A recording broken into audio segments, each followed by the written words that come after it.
பிசினஸா இருக்கலாம், உடல் ஆரோக்கியமா இருக்கலாம், குடும்ப ரீதியான ஆசீர்வாதமா இருக்கலாம். If you have a promise from God, come on, உங்க promise எங்கயாவது எழுதி வச்சிருக்கீங்களா? Are you sure that you have a promise from God? உங்களுக்கு ஒரு வாக்குத்தத்தம் இருக்குது அப்படின்றத நீங்க தெளிவா இருந்தீங்கன்னா, எப்பேற்பட்ட சூழ்நிலைமா இருந்தாலும் அந்த வாக்குத்தத்தம் உங்களை கொண்டு வந்து நிறுத்தும். கவலைப்படாத, கர்த்தர் செய்து முடிப்பார். கர்த்தர் நன்மைகளை கொண்டு வருவார். ஹல்லேலூயா. எபிரேயர் 8ஆம் அதிகாரம் அதோடைய 6ஆம் வசனத்துக்கு நம்மளுடைய வேதத்தை திருப்பிக்கலாம். Hebrews chapter 8 and verse number 6. எபிரேயர் 8ஆம் அதிகாரம் அதோடைய 6வது வசனத்துல, புதிய ஏற்பாட்டு வாழ்க்கை, புதிய உடன்படிக்கையின் வாழ்க்கைனா அது எப்படி வாழ வேண்டும் அப்படின்னு நமக்கு ஒரு விஷயத்தை கர்த்தர் வெளிப்படுத்தி இருக்கிறார். நான் வாசிக்கிறேன், கவனிங்க. இவரோ, இயேசு கிறிஸ்துவோ, விசேஷித்த வாக்குத்தத்தங்களின் பேரில் ஸ்தாபிக்கப்பட்ட விசேஷித்த உடன்படிக்கைக்கு எப்படி மத்தியஸ்தராய் இருக்கிறாரோ அப்படியே முக்கியமான ஆசாரிய ஊழியத்தையும் பெற்றிருக்கிறார். இப்போ இந்த வசனத்தில் நிறைய நன்மையான விஷயங்களை பார்க்குறோம். ஆனால் ஒரு குறிப்பிட்ட வார்த்தையை நீங்கள் ஃபோக்கஸ் பண்ணணும்னு விருப்பப்படுறேன் பாருங்க. அதுதான் அந்த வாக்கு தத்தங்கள் அப்படின்ற வார்த்தை. இதை எப்படி நம்ம வாசிக்கணும்னா, இங்கிலீஷ் பைபிளில் பாருங்கள், பெட்டர் ப்ராமிசஸ்னு வரும். தமிழில் விசேஷத்தை அப்படின்னு டிரான்ஸ்லேட் பண்ணிட்டாங்க. அது எப்படி வாசிக்கலாம் நம்மனா, இவரோ மேலான வாக்கு தத்தங்களின் பேரில் மேலான உடன்படிக்கைக்கு, அதன் பேரில் ஸ்தாபிக்கப்பட்ட மேலான உடன்படிக்கை. மேலான வாக்கு தத்தங்கள், மேலான உடன்படிக்கை. வாக்கு தத்தங்கள், உடன்படிக்கை. எல்லாரும் சொல்லுங்க, வாக்கு தத்தங்கள், உடன்படிக்கை. இப்போ நம்ம எந்த உடன்படிக்கையின் கீழே இருக்கிறோம்? பழைய உடன்படிக்கையா இல்லை புதிய உடன்படிக்கையா? புதிய உடன்படிக்கை. அப்போ நம்ம பழைய உடன்படிக்கையின் கீழே இருந்தா வாக்கு தத்தங்கள் கீழே நம்ம இருக்கிறோம்னு அர்த்தம். புதிய உடன்படிக்கை கீழே இருக்கிறோம்னா மேலான வாக்கு தத்தங்கள் கீழே நம்ம இருக்கிறோம் அப்படின்னு சொல்லி அர்த்தம். அப்படின்னா நான் உடன்படிக்கையின் கீழே இருந்தாலே வாக்கு தத்தங்கள் அதில் அடங்கி இருக்குதுன்னு அர்த்தம். வாக்கு தத்தங்கள் இல்லாமல் உடன்படிக்கை இல்லை. பாருங்க, வாக்கு தத்தங்களின் பேரில் ஸ்தாபிக்கப்பட்ட உடன்படிக்கை. No promises, no covenant. Promise இல்லாமல் கவனன்ட்டுக்கு அர்த்தமே இல்லை. வாங்க நீங்களும் நானும் ஒரு டீல் பண்ணிக்கலாம் அப்படின்றீங்க. என்ன டீல்? சும்மா டீல் அப்படின்னு பண்ணிக்கலாம். ஆனால் என்ன அர்த்தம்? சும்மா டீல் இல்லை, உன் நிலத்தை நான் வாங்குறேன், நான் இவ்வளோ பணத்தை கொடுக்குறேன். இப்படி ப்ராமிஸ் இருந்தால் தான் அங்கே டீலை நம்ம பேச முடியும். So if there are no promises, there is no covenant. அப்போ புதிய ஏற்பாட்டு கீழே வாழ்கிறவங்க கை உயர்த்தி காமிக்க பார்க்கலாம். அப்போ புதிய ஏற்பாட்டு வாக்கு தத்தங்களை உங்களுக்கு நீங்கள் பெற்றுக்கொள்ளணுமா இருக்குது. அப்படின்னா கிறிஸ்தவ வாழ்க்கைன்றது வாக்கு தத்தங்களை பெற்றுக்கொண்டு வாழ்கிற ஒரு வாழ்க்கை. நான் வாழ்றது ஒரு உடன்படிக்கை கீழனா, அப்போ ஒவ்வொரு சூழ்நிலைக்காக கர்த்தரிடத்துல வந்து ஒரு வாக்கு தத்தத்தை நான் பெற்றுக்கொள்ளணும். இப்படி தான் உடன்படிக்கையின் கீழே நம்ம வாழ வேண்டும். This is how we live under the covenant. When you live under the covenant, we live under the promises. அப்போ ப்ராமிசஸ் இல்லாமல் கவனன்ட் இல்லை. புதிய ஏற்பாட்டில் நீங்கள் வாழணும்னு ஆசைப்பட்டீங்கன்னா ஏற்ற ப்ராமிசஸை நீங்கள் ரிசீவ் பண்ணிக்கிட்டு அந்த ப்ராமிசஸை நீங்கள் விசுவாசிச்சு அதை நீங்கள் ப்ராக்டிஸ் பண்ண வேண்டியதாக இருக்கிறது. அப்போ கவனன்ட்னா ப்ராமிசஸ் உண்டு. திருமணம் ஒரு கவனன்ட். திருமணம்ன்றது ஒரு உடன்படிக்கை. ஆனால் திருமணத்துடைய உடன்படிக்கைன உடனே திருமணத்தில் வாக்குறுதிகள் இருக்குது. அதனால தான் திருமணத்தில் 2 பேரையும் முன்னாடி கூப்பிட்டு வாக்குறுதிகளை சொல்கிறோம். முதல் மாப்பிள்ளை வாக்குறுதியை சொல்கிறார், இப்படி இந்த பேர் கொண்ட உம்மை நான் கஷ்டத்துலையும் நஷ்டத்துலையும் சுகத்துலையும் சுகவீனத்துலையும் மரணம் நம்ம பிரிக்க மாட்டோம், நான் உன்னை காப்பாற்றவும் உன்னை நேசிக்கவும் உன்னை பராமரிக்கவும் நான் வாக்கு கொடுக்கிறேன். பாருங்க, அது உடன்படிக்கை. அப்போ வாக்குறுதி தேவை. அப்புறம் அந்த அம்மா என்ன சொல்கிறாங்க, நானும் என்னுடைய வாழ்க்கை முடிவு வரைக்கும் உங்களை நேசிக்கவும் உங்களுக்கு கீழ்ப்படியும் நான் வாக்கு கொடுக்கிறேன். இப்போ கல்யாணம் எப்போ உங்களுக்கு நடந்து முடியுது? தாலி கட்டின போது கல்யாணமா?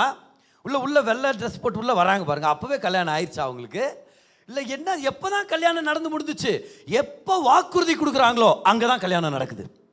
தாலின்றது இல்லை பைபிள் எக்ஸ்சேஞ்ச் பண்ணிக்கிறது வந்து ஒரு அடையாளம். ஏற்கனவே வாக்குறுதிகள் மூலமா இணைந்த உடன்படிக்கையின் அடையாளம் மட்டும்தான் அது. தாலி கட்டுறதுனால திருமணம் இல்லை, வாக்குறுதியினால தான் திருமணம். ஏன்னா திருமணம்ன்றது ஒரு உடன்படிக்கை. அதனால தான் ஓடி போய் கல்யாணம் பண்ணிக்கிறாங்கள, அது கல்யாணமே இல்லை, அது ஓட்டப்பந்தயம் மாதிரி, அது அவ்வளோதான். சரியா? அப்போ என்ன பண்ணுமாறு? ஐயோ பிரதர் இப்படி ஆயிடுச்சே பிரதர் என் வாழ்க்கையில், இப்போ நான் உணர்றேன் பிரதர், தவறு நான் உணர்றேன் பிரதர். என்ன செய்யுங்க? Make plans to repair it. எப்படி செய்கிறது? முதல் மன்னிப்பு கேட்க வேண்டிய பெற்றோர்கள்ட்ட மன்னிப்பு கேட்டு, இப்படி நான் செஞ்சுருக்க கூடாது, ஆனால் நான் இவங்களோட வாழணும்னு தீர்மானம் ஆயிடுச்சு, நீங்கள் சகாயம் பண்ணுங்க, கர்த்தர் என்னை வாழ்க்கை திருப்பி கட்டுவாராகன்னு சொல்லி அவர்கிட்ட வந்து மனம் திரும்பி இப்போ வாக்குறுதிகளை சொல்லணும். இவ்வளவு நாள் என்னத்தையும் பண்ணிட்டோம், அறிவில்லாம என்னத்தையும் பண்ணிட்டோம். ஆனா இப்ப இது திருமணமாக நம்ம கொண்டு வர்றது எப்படி? கர்த்தர் சமூகத்துல தாழ்த்திக்கிட்டு கேட்க வேண்டியவங்கள்ட்ட மன்னிப்பை கேட்டுவிட்டு வாக்குறுதிகளை ரிஃப்ரெஷ் பண்ண கத்துக்கணும். the verbs of the covenant எல்லாரும் சொல்லுங்க பார்க்கலாம். உடன்படிக்கைனா வாக்கு தத்தங்கள். அப்போ புதிய உடன்படிக்கைனா மேலான வாக்கு தத்தங்கள். அப்போ ஒவ்வொரு நாளும் எப்படி புதிய ஏற்பாட்டில் நம்ம வாழ வேண்டும்னா என் சூழ்நிலைக்கான வாக்கு தத்தங்களை பெற்றுக்கொண்டு நான் வாழணும். இப்போ நமக்கு என்னன்னா சூழ்நிலைகளுக்கு எக்ஸ்பிளனேஷன் கேட்குறோம். ஏன் ஆண்டவரே இப்படி ஆச்சு, ஏன் ஆண்டவரே இவ்வளோ தாமதம், ஏன்னு சொல்லுங்க. இப்போ ஆண்டவர் சொன்னால் புரிஞ்சுக்க முடியுமா நம்மளால? அப்படி சொல்லிட்டாருன்னா மனசு சமாதானம் ஆயிருமா? நீங்கள் டாக்டர்கிட்ட போகிறீங்க, டாக்டர் ஏன் டாக்டர் இவ்வளோ நாளாக அந்த வயிற்று வலி என்னை விட்டு போக மாட்டேங்குதுன்னா, டாக்டர் உங்களை கூப்பிட்டு எக்ஸ்பிளைன் பண்ணால் உங்களுக்கு வயிற்று வலி போகுமா, இல்லை அதுக்கேற்ற மருந்தை கொடுத்தா உங்களுக்கு வயிற்று வலி போகுமா?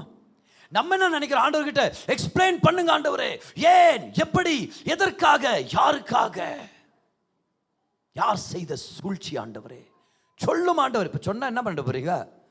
சொல்லும், எனக்கு விவரத்தை கொடும். எக்ஸ்பிளனேஷன் கடவுள் தர்றதில்ல, அதுக்கு மாறாக கர்த்தர் வாக்குத்தத்தத்தை கொடுக்குறாரு. அந்த வாக்குத்தத்தம் விசுவாசத்தை கொண்டு வருது.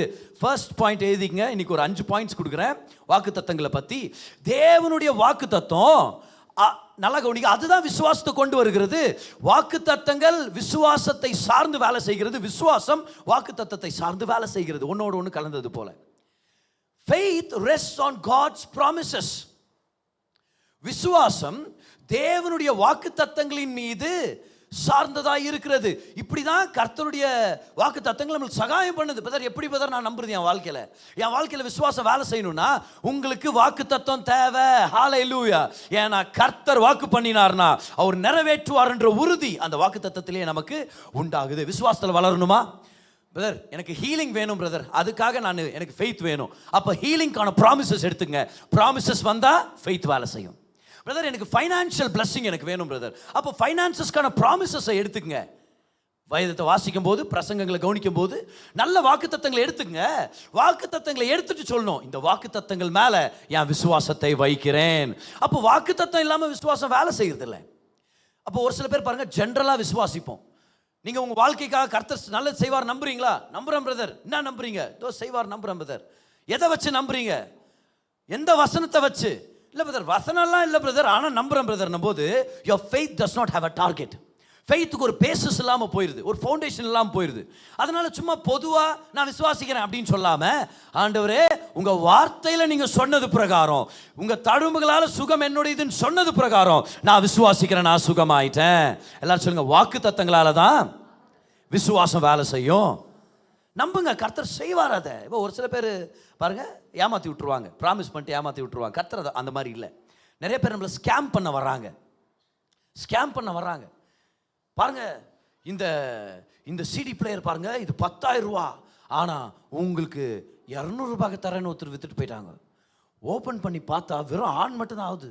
என்னடா ஓப்பன் பண்ணி பார்த்தா வெறும் அட்டை பெட்டியில் உள்ள வச்சு ஒன்றும் இல்லாததை அவ்வளோ ரூபாய்க்கு வித்துட்டு போயிடுறாங்க. ஸ்கேம். ஆண்டவர் ஸ்கேம் பண்ண மாட்டார். ஒரு ஹோட்டலில் எழுதி இருக்கிறாங்க, இன்னைக்கு பே பண்ணுங்க, நாளைக்கு சாப்பாடு ஃப்ரீ. இன்னைக்கு காசு கட்டி சாப்பிடுங்க, ஆனால் நாளைக்கு சாப்பாடு ஃப்ரீ. பே டுடே ஃப்ரீ டுமாரோ. எல்லாரும் அலை மோதிச்சு புது ஹோட்டல் ஆரம்பிச்சிருக்கிறாங்க. நல்ல கொள்கை, இன்னைக்கு காசு கட்டினா நாளைக்கு ஃப்ரீயாக சாப்பிடலாமா அப்படின்ட்டு வந்து நல்லா சாப்பிட்டு, ஐயா இன்னைக்கு காசு கட்டணுமா, வாங்க இன்னைக்கு கட்டிடுங்க, நாளைக்கு ஃப்ரீன்ட்டார் அவர். சரி ஐயா ரொம்ப நன்றி, சாப்பிட்டாங்க ஐயா, நாளைக்கு வாங்க, நாளைக்கு ஃப்ரீ. அடுத்த நாள் போனாங்க, அடுத்த நாள் போய் நல்லா செம்ம சாப்பிட்டு முடிச்சாங்க. பில்லு வந்துச்சுங்க. என்னையா அப்படி பண்ணுறீங்களா ஐயா, என்னையா சொன்னீங்க நேற்று, இன்னைக்கு சாப்பிட்டா நாளைக்கு ஃப்ரீன்னீங்களே. அவர் சொன்னாரா, இன்னைக்கும் அதே தான் சொல்கிறேன், இன்னைக்கும் பாருங்க செவரில் என்ன போட்டுருக்குதுன்ட்டு, இன்னைக்கு காசு கட்டுங்க நாளைக்கு ஃப்ரீ. இல்லையா நீங்கள் என்ன சொன்னீங்க நேற்று இல்லை, இன்னைக்கு இது பேச்சுக்கு வாங்க படிங்கன்றார். திரும்பி வாசிங்க, இன்னைக்கு காசை கட்டுங்க நாளைக்கு ஃப்ரீயாக சாப்பிடுங்க. ஆண்டவர் ஸ்கேம் பண்ணுறவர் இல்லை. அவர் ஒரு சொன்னார்னா அதை நிச்சயமாக நிறைவேற்றி ஒரு நல்ல முடிவை கொண்டு வருவார். அதனால சொல்கிறேன், கர்த்தரை நம்புங்க, கர்த்தர் உங்களுடைய வாழ்க்கையில் அவருடைய வாக்கு தத்தங்களை நிறைவேற்றுவார். ஹல்லேலூயா, ஆமென். கர்த்தருடைய வாக்கு தத்தங்கள் தான் விசுவாசத்தை கொண்டு வருது. 1981 டோடி ஓஸ்டின், பாஸ்டர் ஜான் ஓஸ்டினுடைய மனைவி, அவங்களுக்கு கேன்சர் வந்துருச்சு, லிவர் கேன்சர் வந்துருச்சு. ஒரு சில வாரங்களில் செத்து போயிடுவாங்கன்னு சொல்லி டாக்டர் சொல்லிட்டாங்க. இவங்க வீட்டுக்கு வர்றாங்க, அவங்க சொல்கிறாங்க பாருங்க, she came to about 40 pounds அப்படின்றாங்க. ரொம்ப குறைஞ்ச வெயிட் பாருங்க, ஒரு 28-29 கிலோன்ற மாதிரி. அது அவ்வளோ மெலிஞ்சிட்டாங்க, வெயிட் லூஸ் பண்ணிட்டாங்க. லிவர் கேன்சர் வந்தது நிமித்தம் டாக்டர்ஸ் எல்லாம் நம்பிக்கையை இழக்கிற மாதிரி பேசி விட்டுட்டாங்க. ஆனால் இவங்க என்ன பண்ணுறாங்க பாருங்க, வீட்டுக்கு வந்து ஒரு 40 வசனங்களை லிஸ்ட் பண்ணாங்களாம், ஹீலிங் வசனங்களை. அந்த வசனங்களை ஃப்ரிட்ஜ் மேலே ஒட்ட வச்சிருது, வாஷிங் மிஷின் மேலே ஒட்ட வச்சிருது, கிச்சனில் வேலை செய்யும்போது சொல்கிறது. தினமும் அந்த ஒரு 40 வசனங்களை வாசிச்சுட்டு தான் அப்புறம் தான் வெளியே போகிறதா கூட அவங்க போகிறதா இருந்தால், யாருக்காவது ஜெபிக்கிறது அந்த மாதிரி எல்லாம் செஞ்சா. இவங்க வீட்டுக்குள்ளவே இந்த ப்ராமிசஸை சொல்லிட்டே திரிவாங்களா பாருங்க. அவங்க பிள்ளைங்க கேட்பாங்களாம், மாம் ஹவ் ஆர் யூ டூயிங்? அப்போ அவங்க சொல்லுவாங்களா, I am strong in the Lord அப்படின்னு வாங்கலாம். நான் தேவனுக்குள்ளாக, நான் கர்த்தருக்குள்ளாக பலமுள்ளவளாக இருக்கிறேன் அப்படின்னு சொல்லுவாங்களாம் பாரு. இந்த வசனங்களை சொல்லிட்டே இருக்கிறாங்க. ஒரு சில வாரங்கள் இல்லை, அதெல்லாத்தையும் கழிச்சு ஒரு சில மாதங்கள் உயிரோடு இருக்கிறாங்க. ஒரு சில மாதங்களில் பார்த்தீங்கன்னா போன பசி திரும்பியும் வர ஆரம்பிச்சிருச்சு. லூஸ் பண்ண வெயிட் எல்லாம் திரும்பியும் ஹெல்தி வெயிட்டை கெயின் பண்ண ஆரம்பிக்கிறாங்க. அவங்களுடைய சரீரத்தை பார்க்கும்போது அந்த வியாதி இல்லாத தெரிய வருது. இவங்க ஹாஸ்பிட்டல் போல பல நாட்களுக்கு அப்புறம் ஹாஸ்பிட்டலில் போய் செக் பண்ணானா கேன்சர் இல்லை, அது எங்கே போச்சுன்னே தெரியல, நீங்கள் நல்லா இருக்கிறீங்க, யூ ஆர் ஃப்ரீ ஆஃப் கேன்சர்னு சர்டிஃபிகேட் கொடுத்துட்டாங்க. இது நடந்தது 1981. அவங்க எத்தனை வருஷம் உயிரோடு இருந்தாங்க தெரியுமா? டாக்டர்ஸ் ஒரு சில வாரத்தில் செத்து போவாங்கன்னு சொல்லிட்டு அப்புறம் 44 வருஷம் நல்ல ஆரோக்கியத்தோட வாழ்ந்து அநேக பேரம் பேத்திகளை வளர்த்து தேவனுடைய சபை பல மடங்கு வளர்றதை பார்த்து கர்த்தருடைய சமூகத்துக்கு போய் சேர்ந்தாங்க. போன வருஷம் ஜூலை மாதம் 1 இயருக்கு அப்புறம் அவருடைய ஸ்டோரியை நான் சொல்கிற பாருங்க. திரும்பவும் வாக்கு தத்தங்கள் விசுவாசத்தை உண்டாக்கும். கேன்சர் போல சம்பவங்கள் நம்ம விசுவாசத்தை பாதிச்சு நம்மளை திருடிரும் பாருங்க. ஆனால் கர்த்தர் என்ன பண்ணுறாரு, கவலையப்படாத, எப்பேற்பட்ட வியாதி, கெட்ட செய்தி, ஒரு தீங்கான செய்தியாக இருந்தாலும் அது எல்லாத்துக்கும் விட மிகப்பெரிய சக்தி வாய்ந்த என் வசனத்தையும் வாக்குத்தத்தத்தையும் உனக்கு கொடுத்துருக்கிறேன். விசுவாசம் வேலை செய்யணுமா? கஷ்டமான சூழ்நிலைகளில் என் வாக்குத்தத்தத்தை பிடிச்சுக்க. உனக்கு தேவையான எல்லா விசுவாசமும் அந்த வாக்குத்தத்தத்தில் தான் உண்டு. ஆமென், ஹல்லேலூயா. பக்கத்தில் ஒன்று பார்த்து சொல்லுங்க, வாக்குத்தத்தத்தை பிடிச்சுங்கன்னு சொல்லுங்க பார்க்கலாம். அங்கே தான் விசுவாசம் வருது. ரெண்டாவதா பாருங்க, தேவனுடைய வாக்குத்தத்தங்கள் நமக்கு ஒரு உறுதியை கொடுக்குது. நம்ம மனசு அப்படியே அசைஞ்சாடுற போது, ஐயோ என்ன பண்ணுவனோ, இப்படி ஆயிடுச்சே, எதிர்காலத்தில் என்ன பண்ணுவோம், இந்த மாதிரி கேள்விகள் வரும்போது வாக்குத்தத்தங்கள் நம்மளை பிடிச்சி நிறுத்துது. நில்லு, ஏன் அப்படி கவலைப்படுற, ஏன் சும்மா அங்கங்கே ஓடுற, கடவுள் இல்லையா உனக்கு, கர்த்தர் நன்மை செய்ய மாட்டாரா, அவன் நம்மளை பிடிச்சி நிறுத்துது. It makes us steady. So I say God's promises bring assurance and rest. ஒரு இளைப்பாறுதல், ஒரு நிம்மதி. என்னன்னு, கர்த்தர் இருக்கிறார், அவர் பார்த்து கொள்வார். ஒரு அன்டினையபிள் கான்ஃபிடன்ஸ், ஒரு தவிர்க்க முடியாத ஒரு நம்பிக்கை, மனதளவில் ஒரு நம்பிக்கை, ஒரு தைரியம். என்னது அது? சூழ்நிலையை பார்த்தா ரொம்ப மோசமாக தான் தெரியுது, ஆனால் நான் ஏன் கர்த்தரை நம்புறேன், அவர் பல காரியங்களை எனக்காக செய்து முடிக்க வல்லவராக இருக்கிறார். எப்படி தெரியும் உங்களுக்கு? வாக்கு தத்தங்களை பெற்றிருக்கிறேன். நான் அன்னைக்கு ஜெபத்தில் இருக்கும்போது கர்த்தர் இப்படி பேசினாரு, அன்னைக்கு சர்ச் பிரசங்கத்து மூலமாக கர்த்தர் இப்படி பேசி என்னை பலப்படுத்தினாரு.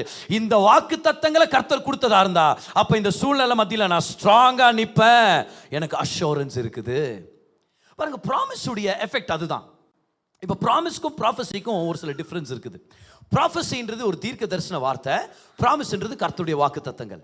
ப்ராஃபஸின்றது பொதுவாக வாழ்க்கைக்கு சம்பந்தப்பட்ட வார்த்தையாக கூட இருக்கலாம். ஆனால் ப்ராமிஸ்ன்றது எழுதப்பட்ட வார்த்தையிலிருந்து நம்மளுக்கு கொடுக்கப்படுகிறது. பாருங்க, அது ஒரு பெரிய வித்தியாசம். இப்போதைக்கு ஒரு சில சிமிலாரிட்டிஸ் உங்களுக்கு சொல்கிறேன் பாருங்க. ப்ராமிஸ் அண்ட் ப்ராஃபஸி ரெண்டுமே கர்த்தருடைய வார்த்தை தான். ப்ராமிஸ் அண்ட் ப்ராஃபஸி ரெண்டுமே எதிர்காலத்தை குறித்த ஒரு அருமையான அஷ்யூரன்ஸ், ஒரு உறுதி. ப்ராமிஸ் அண்ட் ப்ராஃபஸி, வாக்கு தத்தமும் தீர்க்க தரிசன வார்த்தையும் ரெண்டுமே கிருபையால தான் கொடுக்கப்படுது, ரெண்டுமே விசுவாசத்தினால தான் செயல்படும். இது ரெண்டும் ஒரு வகையில் பார்த்தீங்கன்னா ஒரே மாதிரி. ஆனால் டிஃப்ரென்ஸ் என்னன்னா, கர்த்தருடைய வாக்கு தத்தம் அவர் யாருன்னு வெளிப்படுத்துகிறது, கர்த்தருடைய தீர்க்க தரிசன வார்த்தை அவர் என்ன செய்ய போகிறார் அப்படின்னு வெளிப்படுத்துது. God's promise reveals who he is. God's prophecy, prophetic word, reveals what he wants to do in our life. கர்த்தருடைய வாக்கு தத்துவத்துக்காக நம்ம காத்திருக்க வேண்டியதா இருக்குது. ஆனா கர்த்தருடைய ப்ராஃபஸி கிடைச்ச உடனே நம்ம எந்திரிச்சு முன்னாடி போகணுமா இருக்குது அந்த ப்ராஃபஸிக்கு நேராக. You got to get into action. Promise போது you wait, but prophecy போது you move towards it. It gives you direction. இப்படி சொல்லுவோம் பாருங்க, promise brings assurance, but prophecy gives direction. ஒரு குறிப்பிட்ட திசையை நோக்கி கர்த்தர் நம்ம போக சொல்லுகிறார் அப்படின்னு சொல்லி அர்த்தம். இது எல்லாத்தோட ஒரு முக்கியமான விஷயம் என்னன்னா, கர்த்தருடைய ப்ராமிசஸ் நமக்கு ஒரு உறுதியை கொடுக்கிறது, ஒரு அஷ்யூரன்ஸ் கொடுக்குது. நான் இருக்கிறேன், கவலைப்படாத அப்படின்ற ஒரு வார்த்தை. கர்த்தர் இருக்கிறார், அவர் பார்த்து கொள்வார் அப்படின்ற ஒரு வார்த்தை. அதை தான் கர்த்தர் நமக்கு கொடுக்கணும்னு ஆசைப்படுறாரு. இன்னைக்கு ஒரு சில குழப்பமான சூழ்நிலைகள் மத்தியிலையோ, கேள்விக்குறியான ஒரு சில சம்பவங்கள் உங்கள் வாழ்க்கையில் நடந்ததுனால எனக்கு திரும்பவும் ஒரு அஷூரன்ஸ் வேணும் பிரதர் அப்படின்னு நீங்கள் வந்திருக்கிறீங்களா? நல்ல இடத்துக்கு வந்திருக்கிறீங்க. சரியான பிரசங்கத்தை தான் கர்த்தர் உங்களுக்கு கொடுத்துட்டு இருக்கிறாரு. கர்த்தருடைய வாக்கு தத்தங்களை பெற்றுக்கொள்ளுங்க. வாக்கு தத்தங்கள் உங்களுக்கு உறுதியை கொண்டு வரும். நிம்மதியாக இருப்பீங்க எப்பேற்பட்ட பிரச்சனையாக இருந்தாலும். ஃபார் எக்ஸாம்பிள் பாருங்க, அப்போஸ்தலர் 12ஆம் அதிகாரம். அப்போஸ்தலர் பேதுருவை பிடிச்சி ஜெயிலில் போட்டுறாரு அந்த ராஜா. அவர் பேர் வந்து ஏரோது. இந்த ஏரோது ராஜா என்ன பண்ணிட்டாரு, யாக்கோபுன்றவனை பிடிச்சி அவருடைய தலையை வெட்டி சிறை சேதம் பண்ணி அவரை கொன்னுட்டார். கொன்ன உடனே என்ன ஆயிடுச்சுன்னா, யூதர்கள் கிறிஸ்தவ மார்க்கத்துக்கு விரோதமாக இருக்கிறாங்களா, அவங்களுக்கெல்லாம் ரொம்ப சந்தோஷமாயிடுச்சு. நம்ம ராஜா பத்திர என்ன மாதிரி இப்படி தான் அடிங்க அப்போஸ்தலருங்களே அப்படின்னு. இவர் இப்படி பண்ணால் உங்களுக்கு சந்தோஷமா, அப்போ இன்னொருத்தனை பிடிச்சி போடுன்ட்டு பேதுரு தூக்கி போட்டாங்க. ஏன்னா பேதுரு தான் தலைவர் அங்கே இந்த இடத்துல, முக்கியமான வாய்ஸே அவர் தான். அவரை தூக்கி ஜெயிலில் போட்டாங்க. இப்போ பாருங்க என்ன நடக்குதுன்னு சொல்லி, இந்த அப்போஸ்தலர் 12ஆம் அதிகாரம் அதோடைய 3ஆம் வசனத்திலிருந்து நம்ம வாசிக்கலாமா? ஆக்ட்ஸ் சாப்டர் 12 verse number 3 பாருங்க. அது யூதருக்கு பிரியமா இருக்கிறது என்று அவன் கண்டு பேதுருவையும் பிடிக்க தொடர்ந்தான். அப்பொழுது புளிப்பில்லாத அப்ப பண்டிகை நாட்களாய் இருந்தது. அவனை பிடித்து சிறைச்சாலையிலே வைத்து பஸ்கா பண்டிகைக்கு பின்பு ஜனங்களுக்கு முன்பாக அவனை வெளியே கொண்டு வரலாம் என்று எண்ணி அவனை காக்கும்படி வகுப்புக்கு 4 போர் சேவகராக ஏற்படுத்தி 4 வகுப்புகளின் வசமாக ஒப்புவித்தான். 2 சோல்ஜரு அவருக்கு செயின் பண்ணியிருப்பாங்க, 2 சோல்ஜர் ஜெயிலுக்கு வெளியே நிற்பாங்க. 4 பேர் டோட்டலாக இவருக்கு செக்யூரிட்டி. 4 ஷிஃப்ட் வச்சு அவ்வளோ பயங்கரமாக பிடிச்சி வைக்கிறாங்க. காரணம் என்னென்னா, முதல்ல என்ன ஆயிடுச்சு, ஒரு சம்பவத்தில் என்ன ஆயிடுச்சுன்னா, தூக்கி ஜெயிலில் போட்டால் நடுராத்திரிலே தேவதூதன் கதை திறந்து விட்டார். இவங்க போய் பிரசங்கம் பண்ணுறாங்க காலையில். அப்படி நடந்துடக்கூடாதுன்ட்டு இவங்க செயின் போட்டால் தேவதூதரால் முடியாதா? செயின் போட்டு ஐயோ செயின் பார்த்தா எனக்கு ஆகாதுன்னு தேவதூதர் ஓடி போயிடுறாரா என்ன? அதே மாதிரி தான் காப்பாற்றுறாரு இங்கேயும். ஆனால் அவங்க லாஜிக் பாருங்கள், இந்த டைம் 4 சோல்ஜருங்களை வச்சா தூதனை மடக்கி பிடிச்சலாம் அப்படின்ட்டு இவங்களுக்கு ஒரு எண்ணம். என்ன நடக்குது பாருங்க. அப்படியே பேதுரு சிறைச்சாலையிலே காக்கப்பட்டு இருக்கையில் சபையார் அவனுக்காக தேவனை நோக்கி ஊக்கத்தோடு ஜெபம் பண்ணினார்கள். சர்ச் ஒன்று சேர்ந்து ஜெபிக்கிறதுடைய வல்லமையை இந்த அதிகாரத்தில் நீங்கள் பார்க்க முடியும். ஸோ சபையா வாங்க ஒன்று சேர்ந்து ஜெபிக்கலான்னு சொல்லும் போது ஆர்வமாக வாங்க, எஸ் வாங்க, வந்து வாஞ்சையா வந்து பங்கு பெறுங்க. அதில் ஒரு பெரிய வல்லமை இருக்குது. இதில் நம்ம பார்க்கணும். அதை ஏரோது அவனை வெளியே கொண்டு வரும்படி குறித்திருந்த நாளுக்கு முந்தின நாள், அடுத்த நாள் தலை வெட்டிடலான்னுங்கிறார் கர்த்தர் பேதுருவுக்கு. கர்த்தர்ன்றனே ஆண்டவரே, ஏன்னா வாய்த்திருந்தாலே கர்த்தர் தான் நமக்குள்ள நிரம்பி இருக்கிறதுனால. ஏரோது ராஜா அடுத்த நாள் இவனை கொன்றலான்னு நினைக்கும் போது என்ன நடக்குது பாருங்க. அந்த நைட் என்ன நடக்குது பாருங்க. பேதுரு 2 சங்கிலிகளினாலே கட்டப்பட்டு 2 சேவகர் நடுவே நித்திரை பண்ணி கொண்டிருந்தான். காவற்காரரும் கதவுக்கு முன்னிருந்து சிறைச்சாலையை காத்து கொண்டிருந்தார்கள். இதுதான் எனக்கு ரொம்ப ஆச்சரியமா இருக்குது பாருங்க. இந்த 6வது வசனம். 7வது வசனம் ஆச்சரியம் தான். தேவதூதர் வந்து தட்டி எழுப்பி அப்படியே வெளியே வாப்பா அப்படின்னு கூட்டின்னு போய் விட்டுறாரு. அதெல்லாம் நிறைய ஆச்சரியங்கள் தான். இதில் எனக்கு ஆச்சரியம் வந்து தேவதூதர் கதவு திறந்தது இல்லை, அவர் செய்கிறவர் தான், அவர் செஞ்சு காமிச்சவர் தான் பல தடவை. அதெல்லாம் நம்மளுக்கு சந்தேகம் இல்லை. எனக்கு இருக்கிறதுல பெரிய சுவாரஸ்யமான விஷயம் என்னன்னா, பேதுரு ஐயா அடுத்த நாள் உங்களை கொல்ல போறாராம். இந்த நைட்டு நீங்க எப்படி தூங்க முடியும்? மரண தண்டனை கைதிகள் மரணத்துக்கு கொண்டு போகிற நேரத்தில் அந்த வீடியோஸ் பார்த்துருக்கிறீங்களா? ஒன்றுமே செய்ய முடியாது அவங்களால. அவங்களுக்கு பிடிச்ச சாப்பாடு கொடுத்தா கூட சாப்பிட முடியாது. கையெல்லாம் நடுங்கும், முகம்லாம் ரொம்ப ஒரு பயத்தில் அடைஞ்சு போயிருக்கிறது நீங்கள் பார்க்க முடியும். பேதுரு அப்படி இல்லை. பேதுரு படுத்து தூங்குறார். Okay good night. அடுத்த நாள் ஐயா என்னய்யா அடுத்த நாள் உங்களை சாவடிக்க போறாராம். யாரு? ஏரோதா? எப்படியா தூங்க முடியுது உங்களாலன்றாங்க. யோசிச்சு பாருங்க பார்க்கலாம். அவங்க 2 பேரும் தலை சொஞ்சு உட்காருப்பாங்களா இல்லையா? நல்லா இருக்கிற நமக்கே தூக்கம் வர மாட்டேங்குது. இந்த கொசுக்கடியிலையும் இந்த பெருச்சலி தொல்லையிலையும் ஜெயிலுக்குள்ள இந்த மனுஷன் அவ்வளோ நல்லா தூங்குறாரு. அடுத்த நாள் சாவடிக்க போறாங்கன்னு தெரிஞ்சுன்னா என்ன ரகசியமா இருக்கும்? நான் உங்களுக்கு காமிக்கிற மாதிரி ரகசியம் என்னன்னு சொல்லி. எப்படி ஒரு ஆள் நிம்மதியாக தூங்க முடியும் தெரியுமா? வாங்க யோவான் 21:18 வாங்க. இயேசு கிறிஸ்து பரமேறி செல்வதற்கு முன்னே, பிஃபோர் ஹிஸ் அசென்ஷன், பேதுருவை பார்த்து அவர் என்ன சொல்லியிருக்கிறாருன்னு பாருங்க. என்ன வாக்குத்தத்தத்தை கொடுத்துருக்காரு. அவர் சொல்றாரு பேதுருவை பார்த்து, நீ இளவயதுள்ளவனாய் இருந்தபோது உன்னை நீயே அறை கட்டி கொண்டு உனக்கு இஷ்டமான இடங்களிலே நடந்து திரிந்தாய். நீ முதிர் வயதுள்ளவன் ஆகும்போது உன் கைகளை நீட்டுவாய். பாருங்க, முதிர் வயதுள்ளவனாய் ஆகும்போது உனக்கு வயசாகும்ன்றார் ஆண்டவர் பேதுருவை பார்த்து. ஒரு நாள் வயசான காலத்தில் உன் கைகளை நீட்டுவாய், வேறொருவன் உன் அறையை கட்டி உனக்கு இஷ்டமில்லாத இடத்துக்கு உன்னை கொண்டு போவான் என்று மெய்யாகவே மெய்யாகவே உனக்கு சொல்கிறேன் என்றார். இது எதை குறித்து பேசுறாருன்னா, பேதுரு பாருங்க அடுத்த வசனத்தை பாருங்க, 19ஆம் வசனத்தில், இன்ன விதமாக மரணத்தினாலே அவன் தேவனை மகிமைப்படுத்துகிற போகிறார் என்பதை குறிக்கும்படியாக இப்படி சொன்னார். இது பேதுருடைய மரணத்தை பத்தி. அப்ப பேதுருக்கு எப்போ மரணம் வருமா? வயசான பிறகு. எத்தனை பேர் நோட் பண்ணீங்க அதை? ரைட். சரி, இப்ப பேதுரு யோசிக்கிறார், உன்னை ராஜா கொன்று வாரான். அப்படியா? கொன்று வாரா? இரு அப்படியே நம்ம போலாம். ஃபிளாஷ்பேக். முதிர் வயதான போது அப்பதான் எனக்காக சாவ. முதிர் வயதானா தான் எனக்கு சாவுன்னு என் ஜீசஸ் சொல்லிட்டாரு. ஏன்பா வயசாயிடுச்சு எனக்கு? இல்லைல்ல, அவனு கேட்கலாம், எப்பா நீ என்ன சொல்கிற, வயசாயிடுச்சு எனக்கு? I my still a young, I mean still a வாலிபன். நான் படுத்து தூங்குறேன். ஏன்? ஏன்னா என் ஏசு என்ன பார்த்து சொன்னார், வயசாயிட்ட பிறகு தான் உனக்கு சாவு வரும் அப்படின்னு. அப்போ எனக்கு வயசாகல, நான் படுத்து தூங்குறேன். ஏரோது என்னன்னா சொல்லிட்டு போட்டோம், யார் யார் என்னன்னா பயப்படுத்திட்டோம். எனக்குள்ள ஒரு ப்ராமிஸ் இருக்குது, அதனால நிம்மதியா தூங்க போறேன். எனக்கு இருக்கிற உறுதிக்கு காரணம் என் கர்த்தர் எனக்கு கொடுத்த வாக்கு தத்தம்.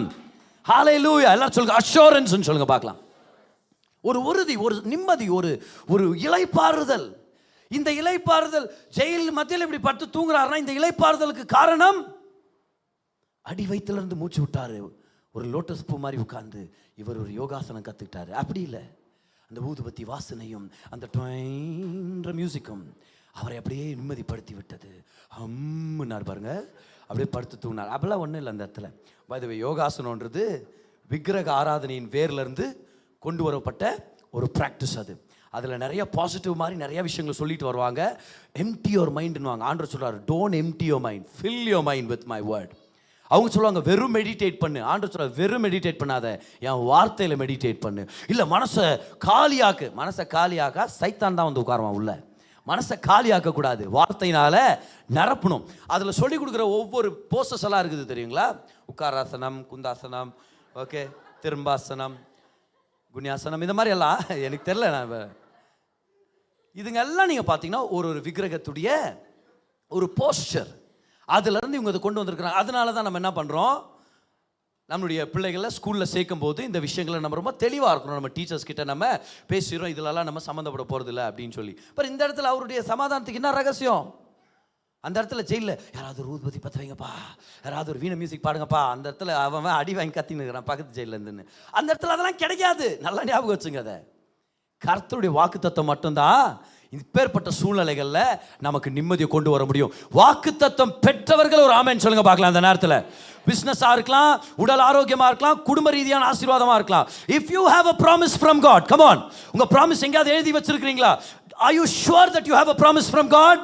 உங்களுக்கு ஒரு வாக்குத்தத்தம் இருக்குது அப்படின்றத நீங்கள் தெளிவாக இருந்தீங்கன்னா, எப்பேற்பட்ட சூழ்நிலைமா இருந்தாலும் அந்த வாக்குத்தத்தம் உங்களை கொண்டு வந்து நிறுத்தும். கவலைப்படாத, கர்த்தர் செய்து முடிப்பார். கர்த்தர் நன்மைகளை கொண்டு வருவார். ஹல்லேலூயா. வாக்குத்தத்தம் ஒரு நிம்மதியை கொண்டு வருது. நான் சொன்னேன்ல, டோடி ஓஸ்டீன் அவங்க எப்படி கேன்சரை ஜெயிச்சாங்கன்னு. அவங்க கணவர் பார்க்கலாமா, அவர் எவ்வளோ கஷ்டப்பட்டாரு இந்த கேன்சர் நிமித்தம். ஏன்னா மனைவி கேன்சரால் மறிச்சு போகிறாங்கன்னா கணவர் உண்மையாகவே அவர் உடஞ்சு போயிட்டார். மிகப்பெரிய போதகர் பாருங்க, மிகப்பெரிய சபையின் போதகர். அந்த காலத்திலே மெகா சர்ச்செல்லாம் அவர் தான் பார்த்தவர். 1980s 6000 பேர் 8000 பேர் உட்கார மாதிரிலாம் ஆடிட்டோரியம் கட்டிடுவார் அவர். அந்த மாதிரி ஒரு விசுவாச மனிதன் பாருங்க, பயங்கரம். அவர் ஒரு நாள் பிரசங்கம் பண்ணி முடிச்சுட்டு வீட்டுக்கு வந்து டை கலட்டிட்டு இருக்கிறாராம். மனசு சோர்ந்து போயிட்டாராம்.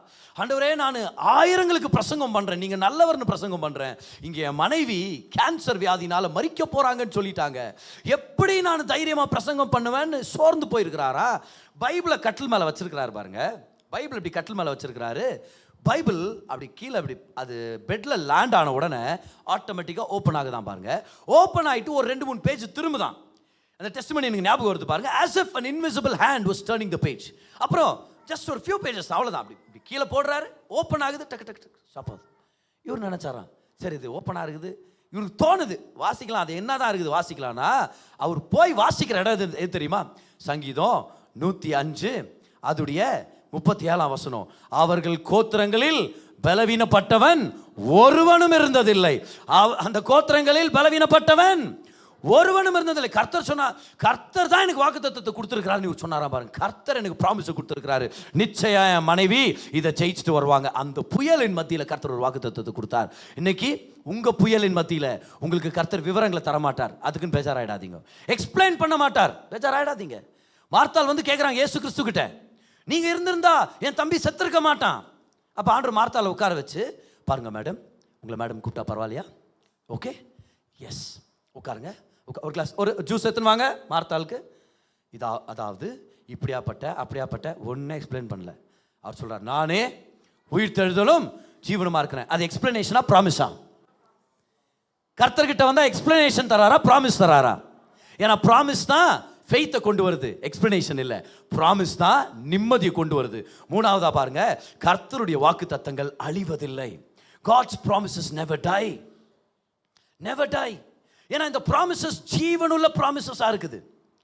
இந்த ப்ராமிசஸ் உயிரோட இருந்தா இந்த ப்ராமிஸை பிடிச்சிருக்கிறவனும் உயிரோட இருப்பான். இந்த ப்ராமிஸை பிடிச்சிருக்கிறவனுடைய வாழ்க்கையில கர்த்தர் எப்பேற்பட்ட ஆசீர்வாதம் அவனுக்கு வர வேண்டியதா இருந்தாலும் அதை கர்த்தர் கொண்டு வருவார். கர்த்தருடைய வாக்கு தத்தங்கள் உடையவர்களா நீங்க இருந்தீங்கன்னா ஞாபகம் வச்சுங்க, எப்படி இந்த வாக்கு தத்துவம் ஜீவனுள்ளதா இருக்குதோ உங்களுடைய நம்பிக்கையும் ஜீவனுள்ளதா இருக்கும், உங்களுடைய வாழ்க்கை நல்லா இருக்கும். God's promises are alive. அதனால தான் வார்த்தையை ஓப்பன் பண்ணும்போது இந்த வார்த்தை நம்மகிட்ட பேசுது. இது ஏதோ ஒரு பிரிண்டட் புக்குன்னு நம்ம நினைச்சிடக்கூடாது. இது ஜீவனுள்ள தேவனுடைய வார்த்தைகள். அவர் நமக்கு கூட பேசுறாரு. இந்த வார்த்தைகளை நம்ம வாசிக்கும் போது இந்த வார்த்தைகள் ஜீவனுள்ள வார்த்தைகளா இருக்குது. வாக்கு தத்தங்கள் ஜீவனுள்ள வாக்கு தத்தங்களா இருக்குது. ஒரு அருமையான சகோதரன், அவருக்கு கேன்சர் வியாதி வந்துருச்சு.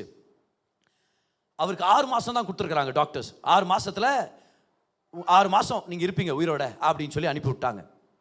வீட்டில் இருக்கிறாரு. அவருக்கு ஒரு சின்ன பிள்ளை பாருங்க, அவருக்கு பசங்க இருக்கிறாங்க. அதில் 4 வயசு பிள்ளை ஒருத்தன் ஒரு நாள் பைபிளை தூக்கிட்டு ஓடி வந்தானே. டாடி டாடி டாடி ஓடி வந்த உடனே அவனே வந்து அப்பா அப்படின்னு ஓப்பன் பண்ணிட்டு இங்கே படிங்கப்பா அப்படின்னு நான் பாருங்க. 4 வயசு பிள்ளை, அவனுக்கு என்ன தெரிஞ்சிருக்கும்? ஆனால் ஆண்டவர் தான் அனுப்பி வச்சிருக்கிறார். இங்கே கரெக்டாக இங்கே படிங்கப்பா இந்த வசனத்தை அப்படின்னு ஓப்பன் பண்ணி காமிச்சா அவன் எங்கே கை வச்சிருக்கிறான், எங்கே விரல் வச்சிருக்கிறான்னா யோவான் 11:4, இந்த வியாதி மரணத்துக்கு ஏதுவா இராமல். இந்த வியாதி மரணத்துக்கு ஏதுவானது இல்ல. This sickness is not unto death. அதை இம்மீடியட்டா அவர் சொன்னாரு, இது நான் வாக்குத்தத்தமாக பெற்றுக்கொள்கிறேன். பாரு, அந்த இடத்துல ஆண்டவர் விவரம் கொண்டு வரல. உனக்கு கேன்சர் வியாதி எங்க வந்துச்சு தெரியுமா? நீ டீ குடிச்சிட்டு வெளியே வரும்போது ரைட்ல போன தெரியுமா? அங்க ஒரு ஆண்டி நின்றாங்க தெரியுமா? அச்சுக்குனாங்க தெரியுமா? அப்புறம் இப்படி பண்ண தெரியுமா? ஒரு எக்ஸ்பிளனேஷன் இல்ல. பார், எப்படியோ வந்துருச்சு, அதை சரி பண்றதுக்கான ப்ராமிஸ் நான் உனக்கு கொடுக்குறேன், அதை நான் கொடுக்குறேன்னு சொல்லி இவர் சொல்லி இருக்கிறார் பாருங்க வசனத்தின் மூலமா. இந்த வியாதி மரணத்துக்கு ஏதுவானது இல்லை. என்ன பண்ணார் அந்த சகோதரன்? அந்த வாக்கு தத்தத்தை தனக்காக பெற்றுக்கொண்டார். கேன்சர் வியாதியை ஜெயிச்சிட்டாரு. டாக்டர் 6 மாசம்னாரு, இவர் பல வருஷங்கள் இன்னும் உயிரோட இருக்கிறார், ஆரோக்கியமாக இருக்கிறார். ஏன்னா வாக்கு தத்தங்கள் ஜீவனுள்ள வாக்கு தத்தங்கள். உங்க கேன்சருக்கு ஒரு முடிவு காலம் இருக்குது, வியாதிக்கு ஒரு முடிவு காலம் இருக்குது. ஆனா கர்த்தருடைய வாக்கு தத்தத்துக்கு ஒரு முடிவு காலம் இல்ல. ஆமென் சொல்லி பெற்றுக்கொள்ளுங்க. உங்க கடனுக்கு ஒரு முடிவு காலம் இருக்குது, உங்க தோல்விக்கு ஒரு முடிவு காலம் இருக்குது, அந்த சமாதானமற்ற அந்த காரியத்துக்கு ஒரு முடிவு காலம் இருக்குது. ஆனா கர்த்தருடைய வாக்கு தத்தங்களுக்கு முடிவு இல்லை. வாக்கு தத்தங்கள் ஜீவனுள்ள வாக்கு தத்தங்கள். ஹalleluya. எல்லாரும் சொல்லுங்க பார்க்கலாம், வாக்கு தத்தங்கள் ஜீவனுள்ளதுன்னு சொல்லுங்க இந்த நேரத்தில். கம் ஆன், வாக்கு தத்தங்கள் ஜீவனுள்ளது. இந்த வாக்கு தத்தத்தை பிடிச்சிட்டோம்னா இந்த வாக்கு தத்தம் நம்மளுக்கு நன்மைகளை கொண்டு வரும். எலிஷாவுடைய லைஃப் பாருங்க. இந்த எலிஷா தீர்க்கதரிசி எலியா தீர்க்கதரிசி கிட்ட சொல்றாரு, எனக்கு என்ன வேணும்னா உங்களுடைய அபிஷேகத்துடைய இரட்டத்தனையான பங்கு எனக்கு வேணும் அப்படின்றார். அவங்க கிட்ட இருந்தது இன்னர் அனாயிண்டிங் இல்லை. பழைய ஏற்பாட்டில் எல்லாருக்கும் கொடுக்கப்பட்டவங்களுக்கு என்ன கொடுக்கப்பட்டது? அவுட்டர் அனாயிண்டிங், வல்லமை, வரங்கள், இப்படிதான். ஸோ அது வந்து டபுள் ட்ரிபிள் அமௌண்ட் எல்லாம் வாங்கிக்கலாம், விருப்பத்தோட பயபக்தியோட அதை பெற்றுக்கொள்ள முடியும் கர்த்தருடைய நோக்கத்தினால. ஸோ இவர் என்ன பண்றாரு, கேட்கிறாரு, எலியா ஐயா உங்க மேல இருக்கிற அபிஷேகம் ஆவி அப்படின்றார். உங்க மேல இருக்கிற ஆவி எனக்கு இரட்டத்தனையா வேணும், அபிஷேகனுக்கு டபுளா வேணும் அப்படின்றாரு. அதே போல கர்த்தர் கொடுத்துட்டார். இப்போ ஒரு அடையாளமா கர்த்தர் அதை நிறைவேற்றுகிறத பார்க்கிறோம். எலியா தீர்க்கதரிசி பெரிய அதிசயங்கள் அப்படின்னு பார்த்தா ஒரு 8 அதிசயங்களை செய்யறத நம்ம பார்க்கிறோம். எலிஷா தீர்க்கதரிசியும் பல அதிசயங்களை செய்யறார். இப்போ ஒரு அடையாளமா பார்க்கலாமா? இவர் 8 செஞ்சாருன்னா இப்போ இவர் எவ்வளவு செஞ்சிருக்கணும்? 16வது கர்த்தருடைய ப்ராமிசஸ் நிறைவேறினதுக்கான ஒரு இண்டிகேஷன், ரைட்? கரெக்டாக 16 பண்ணா தான் டபுள் கெட்சின்னு அர்த்தம் இல்லை. ஆனால் அது நல்லா இருக்குது கேட்கறதுக்கு. 8 பண்ணாரு, 16 செஞ்சு முடிச்சிட்டாருப்பா. கர்த்தருடைய வார்த்தை உண்மையானது. ஆனால் கவுண்ட் பண்ணி பாருங்க, எலிஷாவுடைய மரணத்துக்கு முன்னாடி எவ்வளோ அதிசயங்களை கர்த்தர் அவர் மூலமாக செஞ்சாருன்னா 15 அற்புத அதிசயங்கள் செய்கிறாரு. எலிஷா மறிச்சு போயிடுறாரு. இப்போ நமக்கு என்ன தோணுது, என்ன ஆண்டவரே மேத்ஸில் இந்த நேரத்தில் நீங்கள் ஒரு கோட்டை விட்டீங்களே, 8 அதிசயங்கள்லாம் 16 பண்ணி இருந்திருக்கணும் இல்லையா? 15லேயே வாழ்க்கை முடியலாமா அவருக்கு? இன்னும் இப்படி ஆயிடுச்சே. ஒரு சில அவிசுவாசிகள் என்ன சொல்லியிருந்திருக்கலாம், பாத்தியா ப்ராமிஸ் எல்லாம் ஒன்றும் இல்லை. ஒரு சில பேர் சொல்லியிருக்கலாம், ப்ராமிஸ் கொடுத்தாரு, ப்ராமிஸ் செத்துருச்சு அப்படின்னு சொல்லியிருக்கலாம். எலிசா செத்தும் போதே ப்ராமிஸ் செத்துருச்சு, அதெல்லாம் நிறைவேறாது அப்படின்னு நிறைய பேர் பேசியிருந்திருக்கலாம். ஏன் அவருடைய ஸ்டூடெண்ட்ஸ் ஒரு சில பேர் டிஸ்கரேஜ் ஆயிருந்திருக்கலாம். கர்த்தர் சொன்னது ஏன் ஒரு அடையாளமாக நிறைவேறலை அப்படின்னு நினச்சிட்டு இருந்திருக்கலாம். நரகம் சிரிச்சிருக்கலாம், பிசாசு கை கொட்டி சிரிச்சிருந்துருக்கலாம். ஆனால் என்ன நடந்துச்சுன்னு கவனிங்க. எலிஷாவை அடக்கம் பண்ணிட்டாங்க, சரீரம் டீகம்போஸ் ஆகி இப்போ எலும்புகள் மட்டும்தான் இருக்குது. எலிஷாவுடைய எலும்புகள் இருக்குது. ஒரு சில மாதங்கள் ஆயிருக்குதுன்னு சொல்லி நம்ம வியூகிக்கிறோம். அதுலேருந்து ஒரு அடக்க ஆராதனை, இன்னொருத்தர் மறிச்சிட்டாரு. அவரை அடக்கம் பண்ணுறதுக்காக அவருடைய சிநேகிதர்கள் தூக்கிட்டு வர்ற நேரத்தில் பக்கத்து ஊர்லேருந்து ரவுடிங்க திருடனுங்க என்ன பண்ணுறானுங்க, இந்த உள்ளூரில் வந்துடுறானுங்க. அவங்க வர்றதை பார்த்த உடனேனா போய் நேராக வீட்டுக்கு போய் எல்லாத்தையும் வாரின்னு போயிடுவானுங்க. அரிசி பருப்பு இதெல்லாத்தையும் தூக்கின்னு போயிடுவானுங்க. பாருங்கள், ஆட்களை கூட கடத்திட்டு போயிடுவானுங்க. ரெய்டர்ஸ்ன்னு போட்டிருக்குது. ஸோ இவங்க அடக்கம் பண்ணுற நேரத்தில் பார்த்தா இவனுங்க வர்றதை பார்த்த உடனே ஐயோயோ நம்ம வீட்டுக்குள்ளே போய் திருடிட போகிறானுங்க, யாரையாவது எதாவது அடித்து கொண்டு போகிறானுங்க, நம்ம போய் நம்ம குடும்பத்தை காப்பாற்றலாம் பண்ணுறோம். அவசரத்தில் இவர் கல்ற வேற எங்கேயும் தோண்டி வச்சுக்கிறாங்க. மற்றது இவர் இங்கே எங்கேயாவது நம்ம ஏதாவது கல்றையில் போட்டு ஃபார் த டைம் பீங்கிறா வாட் டு டூடா, ஐ எம் சாரிடா மை ஃப்ரெண்டு அப்படின்ட்டு பார்த்தா இந்த கல்றை யாருது, எலிஷா தீர்க்கதரிசியுடைய கல்றை. அவர் நல்ல மனசு எதாவது தப்பாக நினச்சிக்க மாட்டாரா ஆடா அப்படின்ற மாதிரி கல்லை புரட்டி போட்டு சடலத்தை அங்கே உருட்டி விட்டு போயிடறாங்க. நான் உருட்டி விட்டுன்னு சொல்கிறேன், ஏன்னா கொஞ்சம் பள்ளமாக இருக்கும். யோசிச்சு பாருங்க என்ன நடக்கு தெரியுமா அந்த இடத்துல. சரீரம் அப்படியே உருண்டு போய் எலிஷாவுடைய எலும்புகளை தொட்ட உடனே செத்து போன மனுஷன் உயிரோட எந்திரிச்சு நிற்கிறான். ஏன்னா தீர்க்கதரிசி மரிச்சிட்டாரு. கர்த்தர் அவருக்கு கொடுத்த வாக்குத்தத்தம் இன்னும் உயிரோட தான் இருக்குது. ஆண்டவருடைய வார்த்தை நிறைவேறும். நம்புறவங்க நல்ல ஆண்டவருக்கு நன்றி செலுத்துங்க பார்க்கலாம். கம் ஆன், ஹalleluya. கை தட்டுறது கூச்சப்படாதீங்க, ஆமென் சொல்றது கூச்சப்படாதீங்க. இந்த வார்த்தை உங்களுக்கு, ஆமென். கம் ஆன், இந்த வார்த்தை உங்க குடும்பத்துக்கு. எல்லாரும் சொல்லுங்க, வார்த்தை அழியாதுன்னு சொல்லுங்க பார்க்கலாம். சொல்லுங்க, வாக்குத்தத்தம் அழியாது.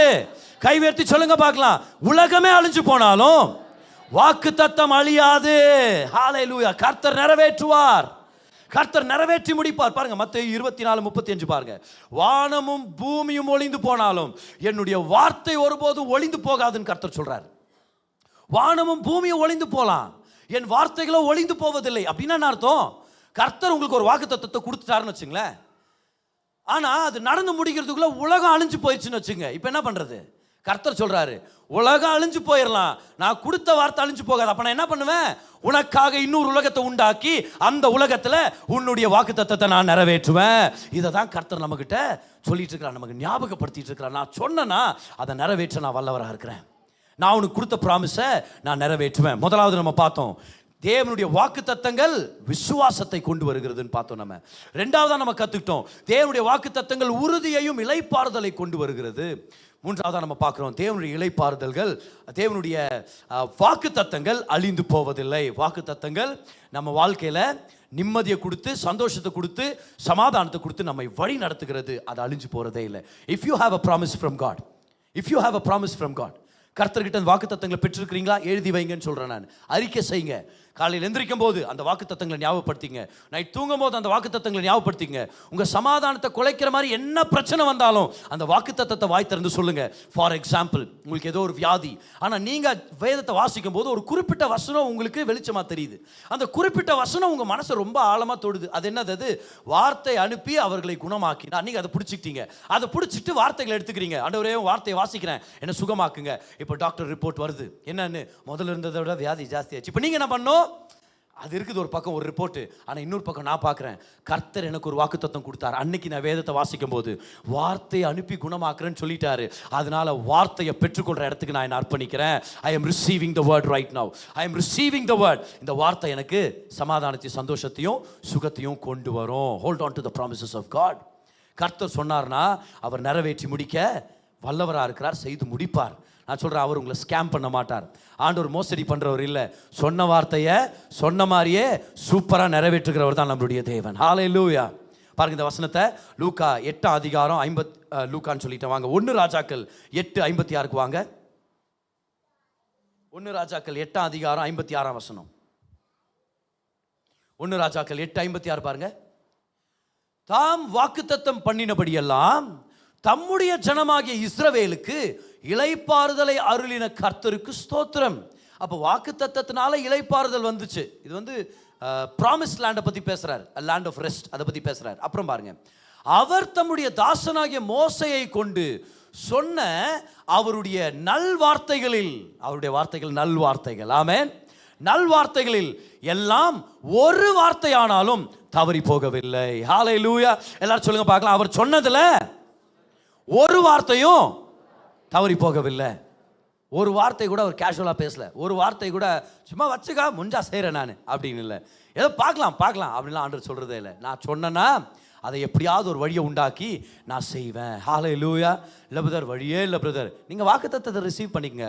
வாக்குத்தத்தம் வழியை உண்டாக்கும். இன்னும் கொஞ்சம் நேரம் யோசிங்க, பரவாயில்ல. இவர் என்ன சொன்னாருன்னு யோசிக்கிறீங்க, அதனால் இன்னொரு டைம் சொல்கிறேன் பாருங்க. பிரதர் வழியே இல்லை பிரதர், அப்படிதான் பிரதர் தோணுது. சரி, வாக்கு தத்துவத்தை முழு மனதாக பெற்றுக்கொள்ளுங்க. அந்த வாக்கு தத்துவமே வழியை உண்டாக்குன்ற நான். ஏன்னா அந்த வாக்கு தத்துவன்றது கர்த்தருடைய ஜீவன் நிறைந்த அவருடைய வார்த்தை, வல்லமை நிறைந்த அவருடைய வார்த்தை. இந்த வாக்கு தத்துவமே வழியை உண்டாக்கும். அதனால தான் உங்களுக்கு 4வது சத்தியத்தை உங்களுக்கு சொல்லிக் கொடுக்குறேன். கர்த்தருடைய வாக்கு தத்துவம் உங்களுக்கு அற்புதத்தின் வழியை வகுத்து கொடுக்கும். The promises of God will make way for miracles in your life. Will make way for miracles. அற்புத அதிசயங்களை நீங்கள் பார்க்கணுன்னா வாக்கு தத்தங்களை நீங்கள் பிடிச்சிக்கணும். இதுக்கு தான் நம்ம சர்ச்சுக்கு ரெகுலராக வரோம். ஏன்னா இந்த இடத்துல வாக்கு தத்தங்கள் பிரசங்கிக்கப்படுகிறது. அதனால தான் தினந்தோறும் வேதத்தை வாசிக்கணும்னு சொல்கிறேன். அன்னன்னைக்கு தேவையான ஆகாரத்தை கர்த்தர் வார்த்தையின் மூலமாக நம்மளுக்கு தருவார். அதனால தான் பிரசங்கங்களை நிறைய கவனிக்கணும் அப்படின்னு சொல்கிறேன். ஏன், ஒவ்வொரு பிரசங்கத்திலையும் கர்த்தர் உங்களுக்காக ப்ராமிசஸை வச்சிருக்கிறார். எக்ஸ்பிளனேஷன்ஸ் கிடைக்காம போயிடலாம், ஆனால் வாக்கு தத்தங்களை நிச்சயமாக கர்த்தர் உங்களுக்கு தருவார். கர்த்தர் வாக்கு தத்தங்களை தருகிறவர், வாக்கு தத்தங்களை நிறைவேற்றுகிறவர். வாக்கு தத்தம் உங்களுடையது. எத்தனை பேர்கிட்ட வாக்கு தத்தம் இருக்குது? கமான், கை வைத்து காமிங்க பார்க்கலாம். ஓகே, இந்த வருஷத்துடைய வாக்கு தத்தம் சொல்லுங்க பார்க்கலாம். என்னது அது? This is the year of anointing, overflow. Hallelujah. எத்தனை பேர் நம்புறீங்க? அதை பிடிச்சுங்க. அதை நீங்க பாப்பீங்க. ஆச்சரியமான காரியங்களை கர்த்தர் செய்வார். எப்படி நடந்துச்சுன்னே தெரியல பிரதர். எப்படி நடந்துச்சு நான் சொல்றேன் பாருங்க. வாக்கு தத்தம் வழியை உண்டாக்கிருச்சுன்னு சொல்றேன் நான். ப்ராமிஸ் வழியை உண்டாக்கிருச்சு. ஒரு சில பேருடைய பிஸ்னஸ் வளர்ந்துட்டு இருக்குது. ஆனால் நீங்கள் பிஸ்னஸ் ஆரம்பிக்கும் போது நீங்கள் நினச்சி கூட பார்த்துருக்க மாட்டீங்க இந்த மாதிரி விஷயங்கள்லாம் எனக்கு நடக்குமான்னு சொல்லி. ஆனால் கர்த்தர் அதை நிரூபித்து காமிக்கிறார். நீ என் வாக்கு தத்தத்தை நம்புற அளவுக்கு உனக்கு தெம்பு இருந்துச்சுன்னா உனக்கு அதிசயங்களை செய்கிறதுக்கு நான் நல்லவராக இருக்கிறேன். வாக்கு தத்தங்கள் அதிசயத்தின் வழியை உங்களுக்கு உண்டு பண்ணி தரும். அதை நீங்கள் மறந்துடாதீங்க. லாசருடைய ஸ்டோரி தான் எனக்கு இந்த சம்பவத்தில் எனக்கு ஞாபகம் வருது. லாசரு ரொம்ப உடம்பு சரியில்லாமல் போயிடுச்சு. அவருக்கு சாவர அளவுக்கு போயிட்டாரு. அதனால தான் அவங்க அக்காங்க என்ன பண்ணுறாங்க, ஜீசஸ்க்கு ஆள் அனுப்பிடலாம், சொல்லிடலாம், ஐயா நீங்கள் வந்து ஜெபிச்சிங்கன்னா சுகமாயிடுவான், தயவுசெய்து சீக்கிரம் வாங்கன்ற மாதிரி ஒரு லெட்டர் அனுப்புகிறாங்க. என்னன்னு, நீங்கள் நேசிக்கிற அருமையான லாசரு உடம்பு சரியில்லாமல் இருக்கிறாரு, வாங்கன்னு அனுப்பிவிட்டா இவர் இமீடியட்டாக வந்திருக்கலாம். இல்லைன்னா என்ன பண்ணியிருந்திருக்கலாம், ஒரு சீசனையாவது அனுப்பியிருந்திருக்கலாம். பேதுரு, எதுக்கு நீ முன்னாடி போய் ஒரு ஜெப கூட்டத்தை ஆரம்பிங்க, ஒரு ஃபாஸ்டிங் ஜம்ப் பண்ணிருங்க, நான் வந்துடுறேன்ட்டு அனுப்பி விட்டுருக்கலாம். ஆனால் அவர் என்ன பண்ணுறாரு சொல்லுங்கள், ஒரு வார்த்தை கொடுக்குறாரு பாரு. எப்பவுமே கர்த்தர் எக்ஸ்பிளனேஷன் தர மாட்டார். என்ன தருவார்? கமான் சொல்லுங்க. ப்ராமிஸ் தருவார். பாருங்க என்ன ப்ராமிஸ் கொடுக்குறாருன்னு. யோவான் 11 அதோடைய 4ஆம் வசனத்தை பாருங்க. John 11 and verse number 4 பாருங்க. இயேசு அதை கேட்ட பொழுது, இந்த வியாதி மரணத்துக்கு ஏதுவாய் இராமல் தேவனுடைய மகிமை விளங்குவதற்கு ஏதுவாய் இருக்கிறது, தேவனுடைய குமாரனும் அதனால் மகிமைப்படுவார். ஒரு ப்ராமிஸை கொடுக்குறாரு பாரு. இப்படிதான் கர்த்தர் வாழ்க்கையில் ஏற்படுத்துவார். இங்கே நீங்கள் வருவீங்க, உங்களுக்கு ஏதோ ஒரு வேலை வாய்ப்பு தேவைன்னு சொல்லி வருவீங்க. அது நியாயமான ஒரு தேவை தான், கர்த்தர் தரணும்னு விருப்பப்படுறாரு. ஆனால் சில நேரத்தில் இப்படி சோர்ந்து போயிடக்கூடாது. வேலை வேணும்னு வந்தேன் பிரதர், நீங்கள் கூட தலைமையில் கை வச்சு ஜெபம்லாம் பண்ணீங்க பிரதர், வேலையே வரல பிரதர்.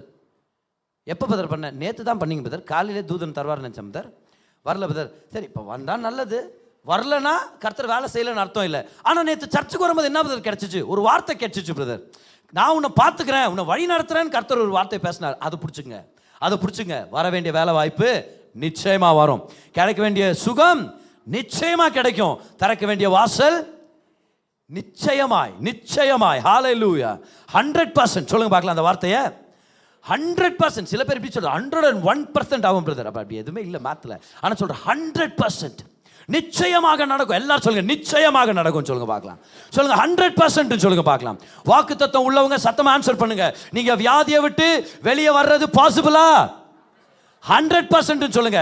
கடனை விட்டு வெளியே வர்றது சாத்தியமா? நல்லா சத்தமா சொல்லுங்க. உங்க பிள்ளைகள் நல்லா வளர்றது சாத்தியமா? 100%. நீங்க உங்க குடும்பம் இந்த உலகத்துக்கே சாட்சியா எழும்புவது சாத்தியமா? 100%. ஹல்லேலூயா 100%. பக்கத்தில் இருக்கிறவங்க தொடை அச்சு சொல்லுங்க, 100% சொல்லுங்க பார்க்கலாம். 100%. ஆமென். அப்படியே உங்கள் கணவராக இருந்தால் பலார்னு அடிக்கக்கூடாது.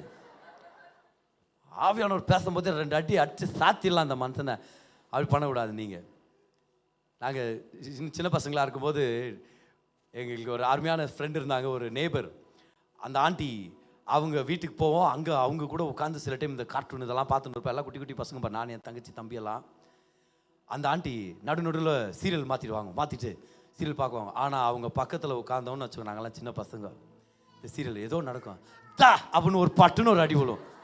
தா அவ்வளோ நோக்கு போலே என்ன தா பட்டுன்னு ஒரு அடி விழும். அப்படி நாங்கள் அதை நோட் பண்ணிருப்போம். இப்போ பாரு ஆண்டி ஒரு பலாரும் ஒரு அடி விழு போகிறாங்க அப்படின்னு. நீங்கள் பக்கத்தில் ஒரு அடி அடிச்சு சொல்லுங்க பார்க்கலாம். தா சொல்லுங்க பார்க்கலாம். கர்த்தர் வாக்கு தத்தங்களை நிறைவேற்றுவார். 100% சொல்லுங்க பார்க்கலாம். அந்த நேரத்தில் 100% ஒரு துளி கூட சந்தேகம் இல்லாமல் நீங்கள் இருக்கலாம். கர்த்தர் அவ்வளோ உண்மை உள்ளவராக இருக்கிறார். 100% நடக்கும். ஆமென். இப்போ என்ன சொல்லிட்டார் லாசரு கிட்ட? இந்த வியாதி மரணத்துக்கு ஏதுவானது இல்லை. இவர் இப்படி சொல்ல, மரித்தாலும் மரிக்கலாம், மரிக்காவிட்டாலும் நல்லது, மரித்தாலும் கர்த்தருடைய நாமத்துக்கு மகிமை ஸ்தோத்திரம் அப்படியெல்லாம் ஒன்றும் சொல்லவே இல்லை. பக்காவை சொல்லிட்டார், ப்ராமிஸ் கொடுத்துட்டார், இது சாவில் முடிய போகிறது இல்லை அப்படின்னு. சரி, இன்னும் ஒரு 2 நாள் இங்கே தங்கிடலாம் அப்படின்னு தங்கிட்டு அப்புறம் கிளம்பி வர்றாரு. ஜீசஸ் நம்மளாம் எங்கே போகிறோன்றாங்க சீசருங்க போகிற வழியிலே. ஜீசஸ் இப்போ நம்ம எங்கே போயின்னுக்கிறோம் நம்ம அப்படின்னா, அப்போ ஜீசஸ் சொல்கிறாரு, நம்மளுடைய சிநேகிதன் லாசரு நித்திரை அடைந்திருக்கிறான், அவனை போய் நம்ம எழுப்ப போகிறோம். அப்போ பின்னாடியில் ஒருத்தர் தூங்கியிருந்தா விடுங்க ஆண்டவரை, தூங்கி நிறுத்த விடுங்க, நம்ம என்ன டிஸ்டர்ப் பண்ணுறது. அப்போ ஜீசஸ் திரும்புறார், அவன் செத்து விட்டான். ஓகே, 100% இது நடந்துச்சு. நீங்கள் வேத்த படிங்க, இதே மாதிரி கான்வர்சேஷன் நடக்குது. ஒருத்தர் அப்படி சொல்கிறாரு, இல்லை தூங்கிதான் விடுங்க ஆண்டவர் தூங்கி நிற்கட்டும் அப்படின்னா, அப்போ அவர் சொல்கிறாரு, டாய் செத்துட்டான்றேன் சரியா அப்படின்ட்டு கூட்டின்னு போயிட்டு பெத்தனி, அந்த ஊர் பேர் வந்து பெத்தனியா வெளியே நிற்கிறாரு. மார்த்தாள் வர்றாங்க. மார்த்தாள் இந்த மாதிரி தான், அவங்க ரொம்ப உற்சாகமாக இருக்கிற ஒரு சகோதரி. அவங்க பட்டுன்னு ஊருக்கு வெளியே வந்து அவங்க கேட்குறாங்க, நீங்கள் இருந்திருந்தாலும் சகோதரன் மரித்திருக்க மாட்டான். சொல்லுங்க என்னன்னு சொல்லுங்க. அவர் சொல்ல மாட்டேங்கிறாரு. மார்த்தாள் என்றார், நானே உயிர் தெழுதலும் ஜீவனுமா இருக்கிறேன். இல்லை நான் சொன்னது உங்களுக்கு புரியலன்னு நினைக்கிறேன் ஜீசஸ். மரியாள் வர்றாங்க. மரியாள் வந்து காலில் வந்துருது. அந்த அம்மா மனசு ஒஞ்சு போயிட்டு இருக்குது பாருங்க. நீங்கள் இருந்திருந்தா என் தம்பி செத்துருக்க மாட்டான், 4 நாளுக்கு அப்புறம் வரீங்களே அப்படின்னு ஜீசஸ் எக்ஸ்பிளைனே பண்ண மாட்டேங்கிறார் பாருங்க. ஜீசஸ் கண்ணீர் சொல்றாரு, எங்கே அடக்கம் பண்ணியிருக்கீங்க அங்கே கூட்டிகிட்டு போங்க அப்படின்றாரு. என்ன ஏன் லேட்டாக வந்தார், ஏதாவது சொல்லிட்டாலாவது நிம்மதியாக இருக்குமா இல்லையா? இந்த மாதிரி ஆயிடுச்சுமா பிரச்சனை, எதுவும் நீ தப்பாக நினச்சிக்காத, ஒன்னும் எக்ஸ்பிளைன் பண்ண மாட்டேங்கிறாரு. வாக்கு தத்துவத்தை மட்டும் கொடுக்குறாரு, நானே உயிர் தெழுதலும் ஜீவனுமா இருக்கிறேன், வா என்ன கூட்டிட்டு போ, அந்த இடத்துக்கு கூட்டிட்டு போன்றாரு. ஆனால் கல்லறைக்கு முன்னாடி போய் நின்றாங்க பாருங்க. நிறைய பேர் அங்கே செத்து போய் அடக்கம் பண்ணப்பட்ட ஒரு நிலை, அது ஒரு கல்லறை. ஆனா இயேசு கிறிஸ்து சொல்றாரு, கல்லை புரட்டி போடுங்க அப்படின்றாரு. மார்த்தாள் சொல்றாங்க, ஐயோ நாருமே அப்படின்றாங்க. ஆண்டவர் யோசிச்சிருப்பாரு, உன் அவிசுவாசத்தை விடவா? அப்புறம் சொல்றாரு, மார்த்தாலே உங்ககிட்ட நான் சொல்லலையா? பாரு நல்லா கூனிங்க, என்ன சொன்னாரு? இந்த வசனம் தான், 4வது வசனம் தான். உங்ககிட்ட நான் சொல்லலையா, நீ விசுவாசித்தால் தேவனுடைய மகிமையை காண்பா. எதை விசுவாசிச்சா? நான் கொடுத்தனே வாக்கு தத்துவம், இது மரணத்துக்கு ஏதுவானது இல்லைன்னு சொன்னேன் தெரியுமா? அந்த வாக்கு தத்தத்தையே ஞாபகம் வச்சுக்க. அடக்கம் பண்ணி கல்லை புரட்டி போடும் போது கூட என் வார்த்தை உண்மையானது, நீ மறந்துடாத.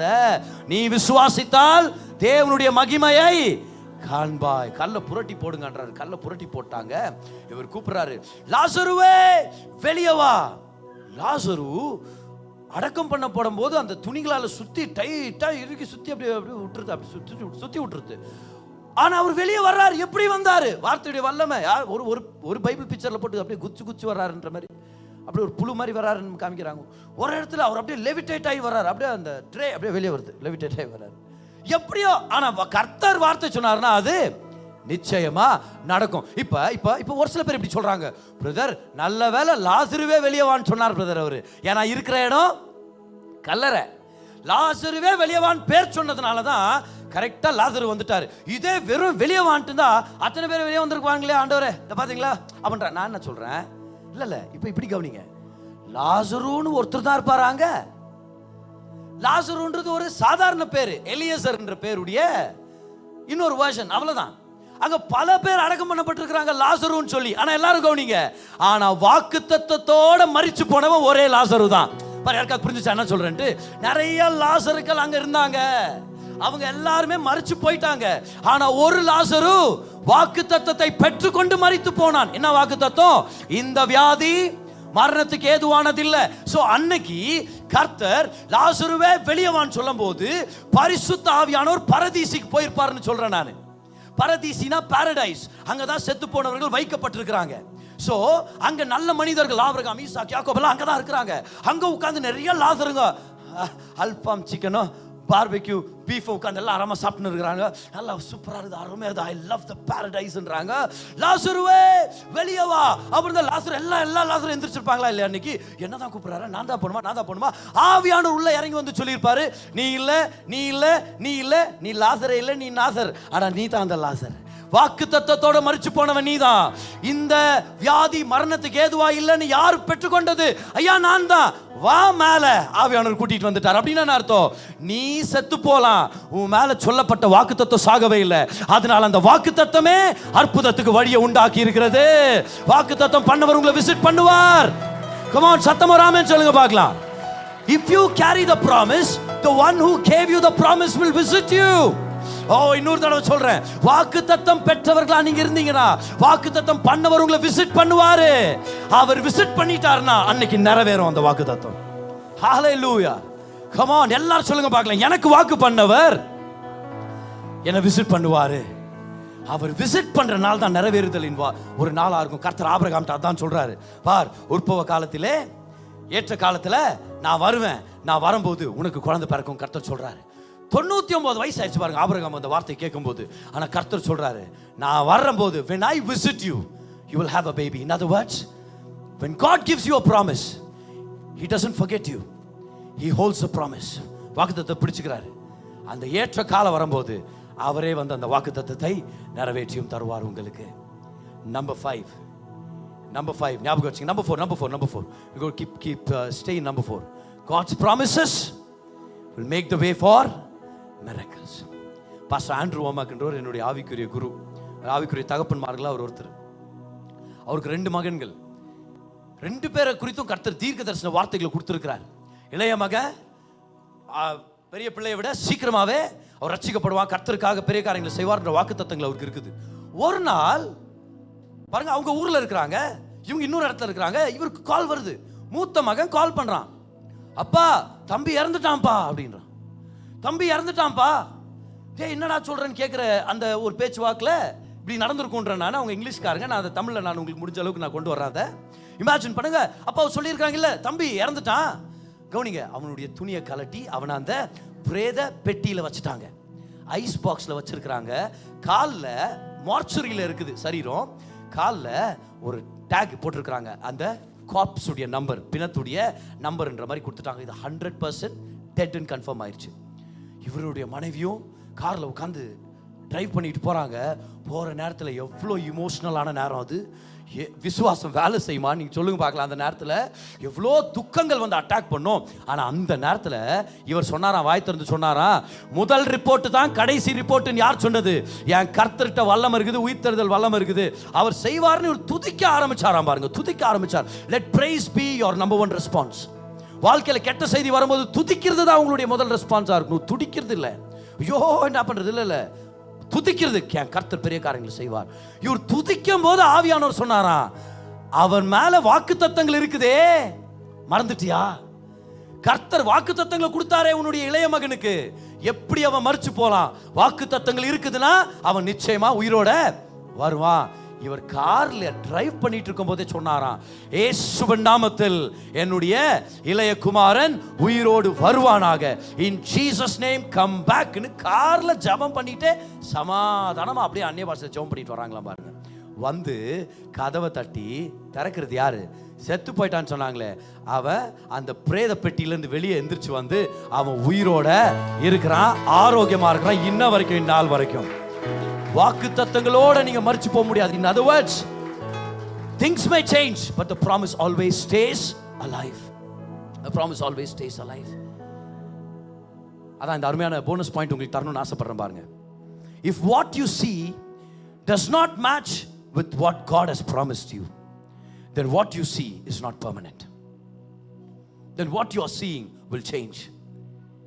நீங்கள் காண்பது உங்க வாழ்க்கையில் இப்ப பாக்குறீங்களா ஒரு சில விஷயங்கள், தேவன் உங்களுக்கு அளித்த வாக்கு தத்தங்களுடன் ஒத்து போகவில்லை என்றால், இல்ல அவர் சொன்னதே வேற மாதிரி இருக்குது, வாழ்க்கையே வேற மாதிரி இருக்குதுன்னா என்ன அர்த்தம்னா, சீக்கிரமாவே அது மாறப்போகுதுன்னு அர்த்தம். நீங்கள் காண்பது நிரந்தரம் அல்ல, அவைகள் மாறும், கர்த்தர் மாத்துவார். அது மாறுற வரைக்கும் என்ன பிரதர் பண்றது? ப்ராமிஸை பிடிச்சிங்க. ப்ராமிஸே உங்களுக்கு பலனை கொண்டு வரும். இன்னொரு தடவை சொல்றேன் பிரதர், கர்த்தர் ப்ராமிஸ் கொடுத்துருக்கிறாரு, இன்னும் நிறைவேறல, நீங்க சொல்றீங்க நிறைவேற்றுவார்னு சொல்றீங்க. நடக்கிற வரைக்கும் நான் என்ன பிரதர் செய்யறது? Hold on to that promise. நீங்க நடக்கிறதுக்கு அந்த ப்ராமிஸே உங்களுக்கு பலனை கொடுக்கும். ப்ராமிஸ்ன்றது ஒரு பேக்கேஜ், அதுல தேவ வல்லமை அடங்கி இருக்குது. உங்களுக்கு ப்ராமிஸ் கர்த்தர் கொடுத்திருக்கிறாரா? எதிர்காலத்தை குறித்து, உங்க திருமணத்தை குறித்து, உங்க பிசினஸை குறித்து, உங்க குடும்பத்தை குறித்து ப்ராமிஸ் உடையவர்கள் என்ன பாருங்க, கைவெட்டி காமிங்க பார்க்கலாம். Do you have a promise from God? கர்த்தர்கிட்ட இருந்து ப்ராமிஸ் பெற்று கொண்டிருக்கிறீங்களா படிப்புக்காக? Come on. Yes, do you have a promise from God? What do you do? When you hold on to that promise, அதுல இருந்தே ஒரு வல்லமை உற்பத்தி ஆகுது. அந்த ப்ராமிஸே ஒரு வல்லமை கொண்டு வருது. அந்த ப்ராமிஸே கொண்டு வர வல்லமைனால தான் பர்சிவியரன்ஸை நீங்க அடைய முடியும். அதனால தான் அந்த 5வது பாயிண்ட் எழுதிங்க இந்த நேரத்தில். மிக முக்கியமானது பாருங்க, God's promises provide you the power to persevere. பர்சிவியர்னா மோசமான சூழ்நிலைகளில் கூட விடாமுயற்சியுடன் முன்னேறி செல்வதற்கான அந்த பலன் வாக்குத்தத்தங்கள்ல தான் அடங்கி இருக்குது. கர்த்தர் வாக்குத்தத்தம் பண்ணியிருக்கிறார், அதை நீங்க சீரியஸா ரிசீவ் பண்ணிக்கிட்டீங்கன்னா, எழுதி வைக்கிறதும் அறிக்கை செய்யறதும் உங்களுடைய வழக்கமா இருந்துச்சுன்னா, உங்களை போல பலசாலிகள் யாருமே இல்லை. அந்த ப்ராமிஸே உங்களுக்கு பலத்தை கொண்டு வரும். பிரதர், எனக்கு நம்புறதுக்கு பலன் வேணும், எனக்கு காத்திருக்கிறதுக்கு பலன் வேணும், ப்ராமிஸ் நிறைவேறதை பார்க்கறதுக்கு நான் காத்திருக்கிறேன், அதுக்கு எனக்கு பலன் வேணும் பிரதர். நான் ஒரு நல்ல ஒரு ரிசல்ட் எதிர்பார்க்கிறேன், போற வழியில ஏகப்பட்ட பேட் ரிப்போர்ட் பிரதர். நான் பிரதர் பண்றதுன்னா உங்களை முன்னேறி செல்வதற்கு சகாயம் பண்ணுகிறதே இந்த வாக்குத்தத்தம் தான். இந்த வாக்குத்தத்தம் தான் 2024ல அன்ஃபெயிலிங் ஃப்ரூட்ஃபுல்னஸ் அந்த தீமை பெற்றுக்கொள்ளும் போது என்னுடைய மனைவி அவங்களுடைய அந்த 3 ப்ரேயர் ரிக்வெஸ்ட்ல அவங்க பிலீவ் பண்ண ஆரம்பிச்சாங்க. கேருக்கு 7 வயசு ஆயிடுச்சு, செல்சிக்கு 3 வயசு ஆயிடுச்சு. ஆண்டவரே எங்களுக்கு ஒரு ஆண் பிள்ளையை தரணும். நாங்கள் ஜெபம் பண்ணிட்டு தான் இருக்கிறோம், ஜெபம் பண்ணிட்டு இருக்கிறோம். ஒரு சில பேர் தீர்க்க தரிசனமா சொன்னாங்க, ஜெபம் பண்ணிட்டே இருக்கிறோம் பாருங்க. அந்த வருஷம் ஒரு அக்டோபர் நவம்பர் டைம்ல ஒரு குறிப்பிட்ட நாள் சங்கீதா என்னுடைய மனைவி என்னை பார்த்து சொல்றாங்க, ஆண்டவர் என் உள்ளத்துல பேசுறத நான் உணர்றேன், ஆண்டவர் நமக்கு இப்போ ஆண் பிள்ளைய தருவார் அப்படின்னு. அந்த சீசனுக்கு நம்ம வந்துட்டோம், ஆண்டவர் நமக்கு ஆண் பிள்ளைய தருவார் அப்படின்னு பேசுறத நான் ரொம்ப ஆழமா நான் உணர்றேன் அப்படின்றாங்க. 40 daysல we were pregnant. நல்லா கவனிங்க, unfailing fruitfulness. நாங்கள் ப்ரெக்னெண்ட்டாக இருக்கிறோம், என் மனைவி ப்ரெக்னெண்ட்டாக இருக்கிறாங்க எங்கள் 3வது பிள்ளையோட. அடுத்த வருஷம் ஆன்சர்ட் ப்ரேயர்ஸ். Answered prayers. இப்போ ஆண் பிள்ளையா பெண் பிள்ளையான்னு தெரியல, எந்த பிள்ளையாக இருந்தாலும் கர்த்தர் கொடுத்த வரோம், கர்த்தர் கொடுக்குற பரிசு, நமக்கு நன்றி செலுத்துக்கிறோம் கர்த்தருக்கு. ஆனால் நாங்கள் நம்புகிறோம் கர்த்தர் எங்களுக்கு ஆண் பிள்ளையும் தருவார் அப்படின்னு சொல்லி. இப்போ விசுவாசிக்கணும். சபையோட நிறைய பேர் எங்களை என்கரேஜ் பண்ணீங்க, ஆண் பிள்ளை தான் அப்படின்னு கவலைப்படாதீங்க அப்படின்னு சொல்லி. ஆண் பிள்ளை கர்த்தர் எங்களுக்கு தருவார், நாங்கள் ஜெபிக்கிறோம். Answered prayers. எங்க ஜெபத்துக்கு பதில் அளிச்ச தேவன் நீங்க ஆண்டவர், நீங்க தருவீங்க. நல்லா கவனிங்க, எல்லாம் நார்மலாக தான் இருக்குது. 3வது மாசத்துல ஒரு பிளட் டெஸ்ட் எடுக்கணும். இந்த பிளட் டெஸ்ட் எடுக்கிறோம், அதுல கூம்ஸ் டெஸ்ட் அப்படின்னு சொல்லி ஒன்று எடுக்கிறாங்க. ஏன்னா சங்கீதா என்னுடைய மனைவியுடைய பிளட் குரூப் வந்து A நெகட்டிவ், என்னுடைய பிளட் குரூப் வந்து A பாசிட்டிவ். அப்படி இருக்கிற பட்சத்தில் செகண்ட் டெலிவரிக்கு அப்புறம் ஆன்டிடி அப்படின்ற ஒரு இன்ஜெக்ஷன் கொடுத்துருக்கணும் என்னுடைய மனைவிக்கு. டிஸ்சார்ஜ் சம்மரி எடுத்து பார்த்தா கொடுக்கல. இப்போ என்ன ஆகுதுன்னா, என்னுடைய ரத்தம் பாசிட்டிவ், அவங்களுடைய ரத்தம் நெகட்டிவ்ன்றதுனால அவங்களுடைய ரத்தத்தில் ஆன்டிபாடிஸ் உருவாகிரும். அதனால என்ன ஆகும்னா, அடுத்த பிள்ளை கன்சீவ் ஆகும்போது அந்த பிள்ளைய அந்த ஆன்டிபாடிஸே கொன்றும். அதை வந்து மெடிக்கலாக ஒரு சில வார்த்தைகளை பயன்படுத்துவாங்க, ஆனால் அந்த குழந்தையை இல்லாத மாதிரி பண்ணி விட்டுரும். 3 மாதம் ஆயிடுச்சு. நல்லா கவனிங்க, எங்களுக்கு தெரியாதது என்னன்னா, இந்த ஆன்டிடி பற்றியெல்லாம் நம்மளுக்கு தெரில. அங்கே ஹாஸ்பிட்டலுக்கு போனால் ஒரு சில ஆண்டிங்களை பார்த்து பேசுவோம், ஆண்டி எப்படி இருக்கிறீங்க, ஆண்டி நல்லா இருக்கீங்களா ஆண்டின்னு. எங்கள்கிட்ட இந்த டாக்டர் கேட்குறாங்க, உங்களுக்கு ஆன்டிடி இன்ஜெக்ஷன் கொடுத்தாங்களா? ஐ திங்க் ஸோ அப்படின்ற. நான் எவ்வளோ முடியுமோ ஜாக்கிரதையாக தான் இருக்கிறோம், நம்ம அலட்சியமாக இல்லை. எல்லா ரிப்போர்ட்ஸும் நம்மள்ட்ட இருக்குது, கேருடைய ரிப்போர்ட்ஸ் வந்து எல்லாமே நம்மள்ட்ட இருக்குது. எனக்கு பெருசாக புரியல பாருங்க அந்த விஷயம்லாம். 3வது மாதம் பிளட் டெஸ்ட் எடுக்கும்போது லேப்ல இருந்து கால் வருது எங்களுக்கு. கால் வருது, கூம்ஸ் டெஸ்ட்னு இருக்கு இல்லையா, அந்த கூம்ஸ் டெஸ்ட் வந்து பாசிட்டிவ் வந்திருக்குது. ஸோ கூம்ஸ் டெஸ்ட் பாசிட்டிவ் வந்திருக்கு, இன்டைரக்ட் கூம்ஸ் டெஸ்ட். அப்படின்னா என்ன அர்த்தம்? அந்த ஆன்டிடி இன்ஜெக்ஷன் கொடுக்காததுனால குழந்தை பிழைக்கிறது வாய்ப்பே இல்லை அப்படின்ற மாதிரி அது ரிப்போர்ட். அது ஸோ லேப்ல இருந்து கால் பண்றாங்க, அவங்க கேட்குறாங்க, your Coombs test has come positive but you are 3 months pregnant, how is it possible அப்படின்றாங்க என்கிட்ட. அவங்க how is it possible? நான் சொல்றேன், you are the doctor, you let me know அப்படின்றேன். அவங்க ஆச்சரியப்படுறாங்க, இது எப்படி சாத்தியம், குழந்தை உருவா வாய்ப்பு இல்லையே. அப்புறம் டாக்டர்கிட்ட அந்த வாரம் கன்சல்டேஷன் போனோம். அப்போ நான் ஆன்சர் ரெடியாக போனேன், அவங்க பேசும்போது ஆன்சர் ரெடியாக இல்லை. அங்கே டாக்டர் கேட்குறாங்க, அவங்க ரொம்ப சீனியர் டாக்டர் பாருங்க, டாக்டர் பூர்ணிமா அப்படின்னு சொல்லி. அவங்க கேட்குறாங்க என்கிட்ட, எப்படி இது சாத்தியம்? அப்போதான் எனக்கு எக்ஸ்பிளைன் பண்ணுறாங்க. ஆன்டிடி இன்ஜெக்ஷன் கொடுக்கலாம் என்ன ஆகும், குழந்தை வந்து பிழைக்கிறதுக்கான வாய்ப்பே இல்லைன்றதெல்லாம் அவங்க சொல்கிறாங்க. தாயுடைய ரத்தமே பிள்ளைய வளர விடாமல் பண்ணிரும் அப்படின்னு சொல்கிறாங்க. அவ்வளோ ரிஸ்க் இருக்குது. கேட்கும்போது கொஞ்சம் பயமாக தான் இருந்துச்சு. அப்போ அவங்க கேட்குறாங்க, I don't know how this is possible. நான் சொன்னேன், we believe in Jesus. நம்ம எடுத்த உடனே we believe in Jesus. நாங்கள் விசுவாசிச்சோம், கர்த்தர் எங்களுக்கு இதை கொடுக்கிறார். கர்த்தருடைய வார்த்தையில ஜீவன் இருக்குது. ஆமென். கர்த்தர் எங்களுக்கு கொடுத்திருக்கிறார். எல்லா ஆப்பர்ச்சுனிட்டிலையும் உண்மையை நம்ம பேசி ஆகணும். அந்த நேரத்தில் அடுத்த மாசம் இதே கூம்ஸ் டெஸ்ட் எடுக்கிறாங்க, நெகட்டிவ்னு வந்துருச்சு. நெகட்டிவ். இப்ப திரும்பியும் லேப்ல இருந்து கேக்குறாங்க, இது என்ன ஒரு வேடிக்கை போச்சு பாருங்க. how is it possible அப்படின்றாங்க. பாசிட்டிவ் தானே வந்துச்சு, இப்போ நெகட்டிவ்னு வருது. அது இல்லைன்னு பிரச்சனை இல்லைன்னு வருது. திரும்ப சொல்கிறோம், we believe in God, we believe in miracles. God does miracles for us. 8 மாதம் பாருங்க, குழந்தை ஆரோக்கியமாக வளர்றான். உள்ள 8வது மாதத்தில் திரும்பியும் பிளட் ரிப்போர்ட் அனுப்புகிறாங்க. ஏன்னா இப்போ டெலிவரிக்கு ரெடி ஆகும், அதனால் ஆயத்தமாகணும்னு சொல்லி எல்லாம் ஒரு 3 தடவை ஒரே டெஸ்ட் 3 டிஃப்ரெண்ட் லேபில் எடுத்துட்டு வாங்கன்னு சொல்லிட்டாங்க. 3 டிஃப்ரெண்ட் லேபில் எடுத்த பிறகுதான் 2 இடத்துல நெகட்டிவ்னு வருது, ஒரு இடத்துல பாசிட்டிவ்னு வந்துருச்சு. சரி, ஒரு நாளை குறிச்சிட்டாங்க, இந்த நாள் தான் டெலிவரி ஆக போகுது, குழந்தைக்கு ஒரு பிரச்சனையில் ஆரோக்கியமாக வளர்ந்துட்டு இருக்கிறான் அப்படின்னு சொல்லி குழந்தை பிறந்தான் பாருங்க. So July 1, 2025 Oliver places born. சாத்தியமே இல்லைன்னு சொன்ன இடத்துல, அந்த ரத்தமே குழந்தைய சாவடிக்கணும்னு சொன்ன இடத்துல எல்லாத்தையும் மீறி கர்த்தர் ஜெயத்தை கொண்டு வந்துட்டார். ஆனா இன்னும் என் மனைவி சரீரத்துல அந்த குழந்தைய கொல்லுகிற அந்த விஷயங்கள் ரத்தத்தில் இருந்துட்டு தான் இருக்குது. But God is protecting, God is protecting. அற்புத அதிசயம் பாருங்க. ஆனா குழந்தை பிறக்கும் போதே ஜாண்டிஸ் தான் பிறந்தான். குழந்தை பிறந்துட்டு ஒரு 2 நாட்கள்ல ஜாண்டிஸ் வந்து ஏறி இறங்குறது வந்து கொஞ்சம் காமனா போயிடுச்சு இல்லையா, பயப்பட தேவையில்லைன்றாங்க. அது இறங்கிடுது, அந்த பிலிருபின் லெவல் அப்படின்வாங்க, அது குறைஞ்சிருது. ஆனா பிறக்கும் போதே ஜாண்டிஸ் தான் பிறந்தான். என்னன்னு கேட்டா, இதுதான் பிரச்சனை. தாயுடைய வயிற்றுல இருக்கும் போதே எஃபெக்ட் ஆயிருக்குது. ஆனா எஃபெக்ட் மத்தியிலும் கர்த்தர் ஆரோக்கியமா கொண்டு வந்துட்டார். இப்ப நமக்கு வேற சேலஞ்ச் இருந்துச்சு பாருங்க.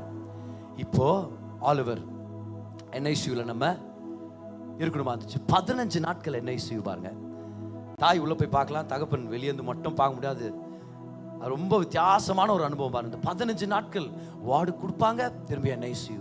அப்புறம் ஒரு சைன் பண்ணுவாங்க, ரத்தம் டிரான்ஸ்ஃபியூஷன், பிளட் டிரான்ஸ்ஃபியூஷன் பண்றோம், என்னன்னா ஆகலாம், பயமுறுத்திடுறாங்க, என்னென்னவா கூட ஆயிடலாம், ரத்தம் செட் ஆகாம போயிடுச்சுன்னா என்னென்ன ஆயிரும், அதனால நீங்க சைன் போட்டுருங்க, நீங்க ஒத்துக்கிட்டீங்கன்னு சைன் போட்டு பல தடவை சைன் பண்ணி 15 நாட்கள் பாருங்க. வார்டு கொண்டு வருவோம், திரும்பியும் லெவல் அதிகமாகும், திரும்பியும் கொண்டு போ NICUக்கு அப்படின்னு சொல்லி கொண்டு போவாங்க. இந்த நாட்கள்ல சோர்ந்து போன நாட்கள் உண்டு, அழுத நாட்கள் உண்டு. ஒவ்வொரு நாளும் ஜெபிக்குவோம், ஒவ்வொரு நாள் வேதத்தை வாசிப்போம். ஆனா ஒவ்வொரு தடவை இந்த சூழ்நிலையிலையும் நானும் என் மனைவி பேசிக்கிறது என்ன தெரியுமா, குழந்தைய கொடுத்தது கர்த்தர், வாக்கு தத்தத்தினால குழந்தை பிறந்தான், அப்ப நிச்சயமா குழந்தை பொழைச்சு இதுல இருந்து வெளியே வந்துருவான். வாக்கு தத்தத்தினால பிறந்தவன் நிச்சயமா நல்லா இருப்பான். கமான், வாக்கு தத்தம், வாக்கு தத்தம். கர்த்தருடைய வார்த்தையில ஜீவன் உண்டு. ஆமென். வார்த்தையில ஜீவன் உண்டு, வாக்கு தத்தத்தினால பிறந்தா. See, if you carry the promise, nothing can destroy you. Can I say that again? If you are carrying a promise from God, nothing can destroy you. நீங்க தேவனுடைய வாக்குத்தத்தத்தை நீங்கள் சுமக்கிறவர்களாக இருக்கும்போது எதுவுமே உங்களை நாசப்படுத்த முடியாது. அவ்வளோ பவர்ஃபுல் அந்த வாக்குத்தத்தத்தின் விதை. இந்த 15 நாட்கள்ல என்னுடைய பாஸ்டர் கால் பண்ணி ஒரு டைம் ஜெபம் பண்ணிக்கிறோம். ஒரு சில அருமையான பிரதர்ஸ் சிஸ்டர்ஸ் வந்து நம்மளுக்கு ஜெபம் பண்றாங்க. சபையா நீங்க எல்லாருமே சேர்ந்து ஜெபம் பண்றீங்க. we needed that. எங்களுக்கு தேவைப்பட்டிருந்துச்சு பாருங்க, அந்த பலன் அந்த டைம் எங்களுக்கு தேவைப்பட்டிருந்தது. ஆனா ஒவ்வொரு சோர்வின் மத்தியிலும் we came back to the promise. நீங்க வாக்கு பண்ணீங்க ஆண்டவரே, நீங்க வாக்கு பண்ணீங்க ஆண்டவரே. நான் சொல்றேன், அந்த பெர்சிவியரன்ஸ் வர்றதுக்கு ஒரே காரணம் என்ன தெரியுமா, ஆச்சரியமா நீங்க குழந்தைய கொடுத்துருக்கிறீங்க. குழந்தை பிழைக்க கூடாதுன்ற இடத்துல குழந்தை உயிரோடு வெளியே வந்திருக்கிறான்னா இதையும் ஜெயிச்சு வர முடியும். அப்பதான் நான் blessing of the Lord preach பண்ணிட்டு இருக்கிறேன் நம்மளுடைய சர்ச்சில். அதுல ஒரு பாயிண்ட் என்ன தெரியுமா, கர்த்தருடைய ஆசீர்வாதம்ன்றது மாபெரும் சக்தி, சகல தீமையும் நன்மையாக மாற்றுகிற தேவ சக்தி. அதான் சொல்லிட்டு இருந்தேன் நான். அதை தான் அங்கே போய் நான் பிரசங்கம் பண்ணாங்க, அங்கே அதான் நான் ப்ரேயர் பண்ணிட்டு இருக்கிறேன் ஆலிவர் மேலே. 15 நாட்கள் NICUலேருந்து வெளியே வர்றோம் பாருங்க. எல்லா பில்ஸையும் கிளியர் பண்ணுறது கர்த்தர் சகாயம் பண்ணுகிறார். நம்மளுடைய சர்ச் மெம்பர்ஸ் அங்கே ஸ்டாஃபாக வேலை செய்கிறாங்க. அருமையான தயவை கர்த்தர் ஏற்படுத்தி கொடுத்தார். என்ன சொல்கிறது, நான் பல லட்சங்கள் எங்களுக்கு பில்ல இருந்து அவங்க ரெடியூஸ் பண்ணாங்க. ஒரு நாளைக்கு பாருங்கள் NICUவில் 40,000 rupees நாங்கள் பே பண்ண தேவைப்பட்டிருந்தது. ஆனால் கர்த்தர் ஒருத்தர்கிட்ட கூட நான் கையேந்தி நிற்கலை.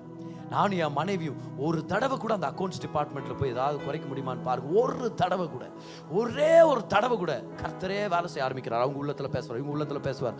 அந்த ஹாஸ்பிட்டலுடைய டைரக்டர் சந்தோஷ் சொல்கிறாரு, சந்தோஷ் யாமினி நம்ம சகாயம் பண்ணாங்க. சந்தோஷ் சொல்கிறாரு, நான் யாருக்குமே இவர் அந்த மாதிரி செஞ்சது நான் பார்க்கவே இல்லை. இது ஒரு கார்பரேட் ஹாஸ்பிட்டல், இது பிரைவேட் ஹாஸ்பிட்டல். அவர் சொல்கிறார், எங்களுக்கு இன்சூரன்ஸ் கூட இல்லை பாருங்க.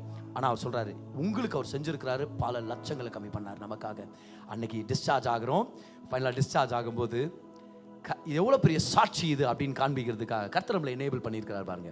இந்த முழு ஹாஸ்பிட்டலில் கிட்டத்தட்ட 105 பேர் ஸ்டாஃப். எல்லாருக்கும் பிரியாணி, அன்றைக்கி மத்தியானம் எல்லாருக்கும் பிரியாணி கொடுத்து சந்தோஷமாக வீட்டுக்கு கூட்டிகிட்டு வந்தோம் மகனை. எல்லாரும் அங்கே கேள்வி கேட்க ஆரம்பிப்பாங்களா இல்லையா, இன்னும் யாருமே கொடுத்ததில்ல பிரதர் பிரியாணி எல்லாம். ஆனால் நீங்கள் கொடுத்துட்டு போகிறீங்க, ஒரு ஃபீட் பாக்ஸை எல்லாரும் எடுத்துங்கன்ற மாதிரி கொடுத்துட்டு போவாங்க. எல்லாருக்கும் பிரியாணி நீங்கள் கொடுத்துருக்குறீங்கன்னா முழு ஸ்டாஃபுக்கு. அப்போ எல்லாரும் பேச ஆரம்பிக்கிறாங்க, என்னன்னு சொல்லி, யார் அது? சந்தோஷோட பாஸ்டர். சந்தோஷோட பாஸ்டர் யார்ப்பா அது காமின உடனே யூடியூப் வீடியோஸை பார்க்க ஆரம்பிக்கிறாங்க. அங்கே எத்தனை பேருக்கு ஜெபம் பண்ண தெரியுமா அந்த சீசனில்? அந்த 15 நாட்களில் நம்ம பாஸ்டர்ஸ் கர்த்தரை நம்புறோம்னு தெரிஞ்சு நிறைய பேர் அங்கே வந்து ஜெபம் பண்ணிக்கிட்டாங்க. இன்ன வரைக்கும் போகும்போது அதே ஒரு வரவேற்பும் அந்த பயபக்தியோட என்ன ட்ரீட் பண்ணுறதை நான் பார்க்குறேன். அது மூலமாக அவங்களுக்காக நான் ஜெபிக்க முடியுது, அவங்களுக்காக கர்த்தருடைய சுவிசேஷத்தை பிரசங்கம் பண்ண முடியுது. நான் என்ன சொல்ல வர்றேன்னா, 1000 விஷயங்கள் உங்களுக்கு எதிர்த்து நிற்கலாம். நானும் உங்களை போல ஒரு பாதையை கடந்து போயிட்டு தான் இருக்கிறேன். கடந்து போன ஒரு சாட்சியை தான் நானும் என்னுடைய மனைவி இன்னைக்கு ஷேர் பண்ணிட்டு இருக்கிறோம். பிரச்சனைகள் வரும், எதிர்ப்புகள் வரலாம், நெகட்டிவ் ரிப்போர்ட்ஸ் வரும். இது எல்லாத்தையும் ஜெயிச்சு வர்றதுக்கான பலன், விசுவாசம், அஷூரன்ஸ் எங்க இருந்து வருது? கர்த்தர் வாக்குத்தத்தத்தை கொடுத்தார் என்ற அந்த தெளிவுல இருந்து தான் இது எல்லாமே வருது. அதனால நான் உங்க மேல டிக்ளேர் பண்றேன், வாக்குத்தத்தம் உடையவர்களான நீங்க எப்பேற்பட்ட சூழ்நிலையா இருந்தாலும் விடாமுயற்சியுடன் நீங்க முன்னேறி செல்வதற்கான பலனை உடையவர்களாக இருக்கிறீங்க. ப்ராமிஸை விட்டுறாதீங்க, நம்பிக்கை விட்டுறாதீங்க. கர்த்தர் சொன்னதை அவர் நிறைவேற்ற அவர் சித்தமுள்ளவரா இருக்கிறார். எல்லாரும் பெற்றுக்கொள்ளுங்க இந்த நேரத்தில். God will fulfill what he has called you to do. God will fulfill his promises. உங்களுக்கு ஏதாவது ப்ராமிஸ் இருந்தா பெற்றுக்கொள்ளுங்க, பார்க்கலாம். நிறைவேற்றுவார். உங்களை வெக்கப்பட்டு போக விட மாட்டார், உங்களை தலை குனிஞ்சு போக விட மாட்டார். நம்புறவங்க ஒரு ஆமென் சொல்லுங்க. Come on church, எத்தனை பேர் நம்புறீங்க கர்த்தர் செய்வார்? வாக்குத்தத்தம் உடையவங்க ஒரு ஆமென் சொல்லுங்க பார்க்கலாம். வாக்குத்தத்தங்களை நோட் பண்ணி இருக்கிறவங்க ஒரு ஆமென் சொல்லுங்க இந்த நேரத்தில். Take the promises that God has given you. Yes, எடுத்துங்க அந்த வாக்குத்தத்தங்களை, அதை பேசுங்க, அறிக்கை செய்யுங்க, அதை வச்சு ஜெபம் பண்ணுங்க. கணவன் மனைவி அதை வச்சு கர்த்தர்கிட்ட விசுவாசிங்க. நிச்சயமா நன்மைகளை செய்வார், நிச்சயமா உங்களை உயர்த்துவார் இயேசுவின் நாமத்தில். ஹல்லேலூயா. என்ன ஒரு அருமையான வார்த்தை. தேவன் தம்முடைய ஜனங்களுக்கு சுகத்தை கொடுக்கும்படி, செழிப்பை கொண்டு வரும்படி, சமாதானத்தை கொடுக்கும்படி அவருடைய பிரசங்கிக்கப்பட்ட வார்த்தையை பயன்படுத்துறார். இந்த பிரசங்கம் உங்களுக்கு ஒரு தீர்க்க தரிசனமான வார்த்தை கொண்டு வந்திருக்கோம் அப்படின்னு சொல்லி நான் நம்புறேன். உங்களுடைய தேவைக்கேற்ற மாதிரி கர்த்தர் உங்களோட பேசியிருப்பார், உங்களை பலப்படுத்தி இருப்பார். நம்ம ஜெபிக்க போறோம். அதுக்கு முன்னாடி இந்த விஷயங்களை ஞாபகம் வச்சுங்க. தேவன் நல்லவர், அவர் உங்க மேல கிருபையா இருக்கிறார். நீங்க நல்லா இருக்கணும்னு சொல்லி அவர் விருப்பப்படுறார். உங்க வாழ்க்கையில நடக்கிற சகல காரியங்களையும் நன்மைக்கு எதுவாக அவர் திருப்பிட்டு இருக்கிறார். வாங்க ஜெபிக்கலாம். பிதாவே, உங்க தயவுக்காக நன்றி செலுத்துறோம். இந்த செய்தியை கேட்ட உங்க பிள்ளையை நீங்க தொடுங்க, ஆசீர்வதிங்க, நன்மையால நிரப்புங்க, பலத்தால நிரப்புங்க. அவங்களுக்கு என்ன தேவை இருக்குதுன்னு உங்களுக்கு தெரியும் ஆண்டவரே. மகிமையின் ஐஸ்வர்யத்தின்படி அந்த தேவைகளை சந்திங்க. உங்க குடும்பங்களை ஆசீர்வதிங்க, வழி நடத்துங்க, தொழில் ஆசீர்வதிங்க. ஒரு நன்மையிலும் குறைபடாதபடிக்கு நிறைவான ஆசீர்வாதங்களால் நிரப்புங்க. இன்னும் பல நன்மையான காரியங்களை செய்வீங்கன்னு எதிர்பார்க்கிறோம். பலப்படுத்துங்க. இயேசுவின் நாமத்தில் ஜெபிக்கிறோம் பிதாவே.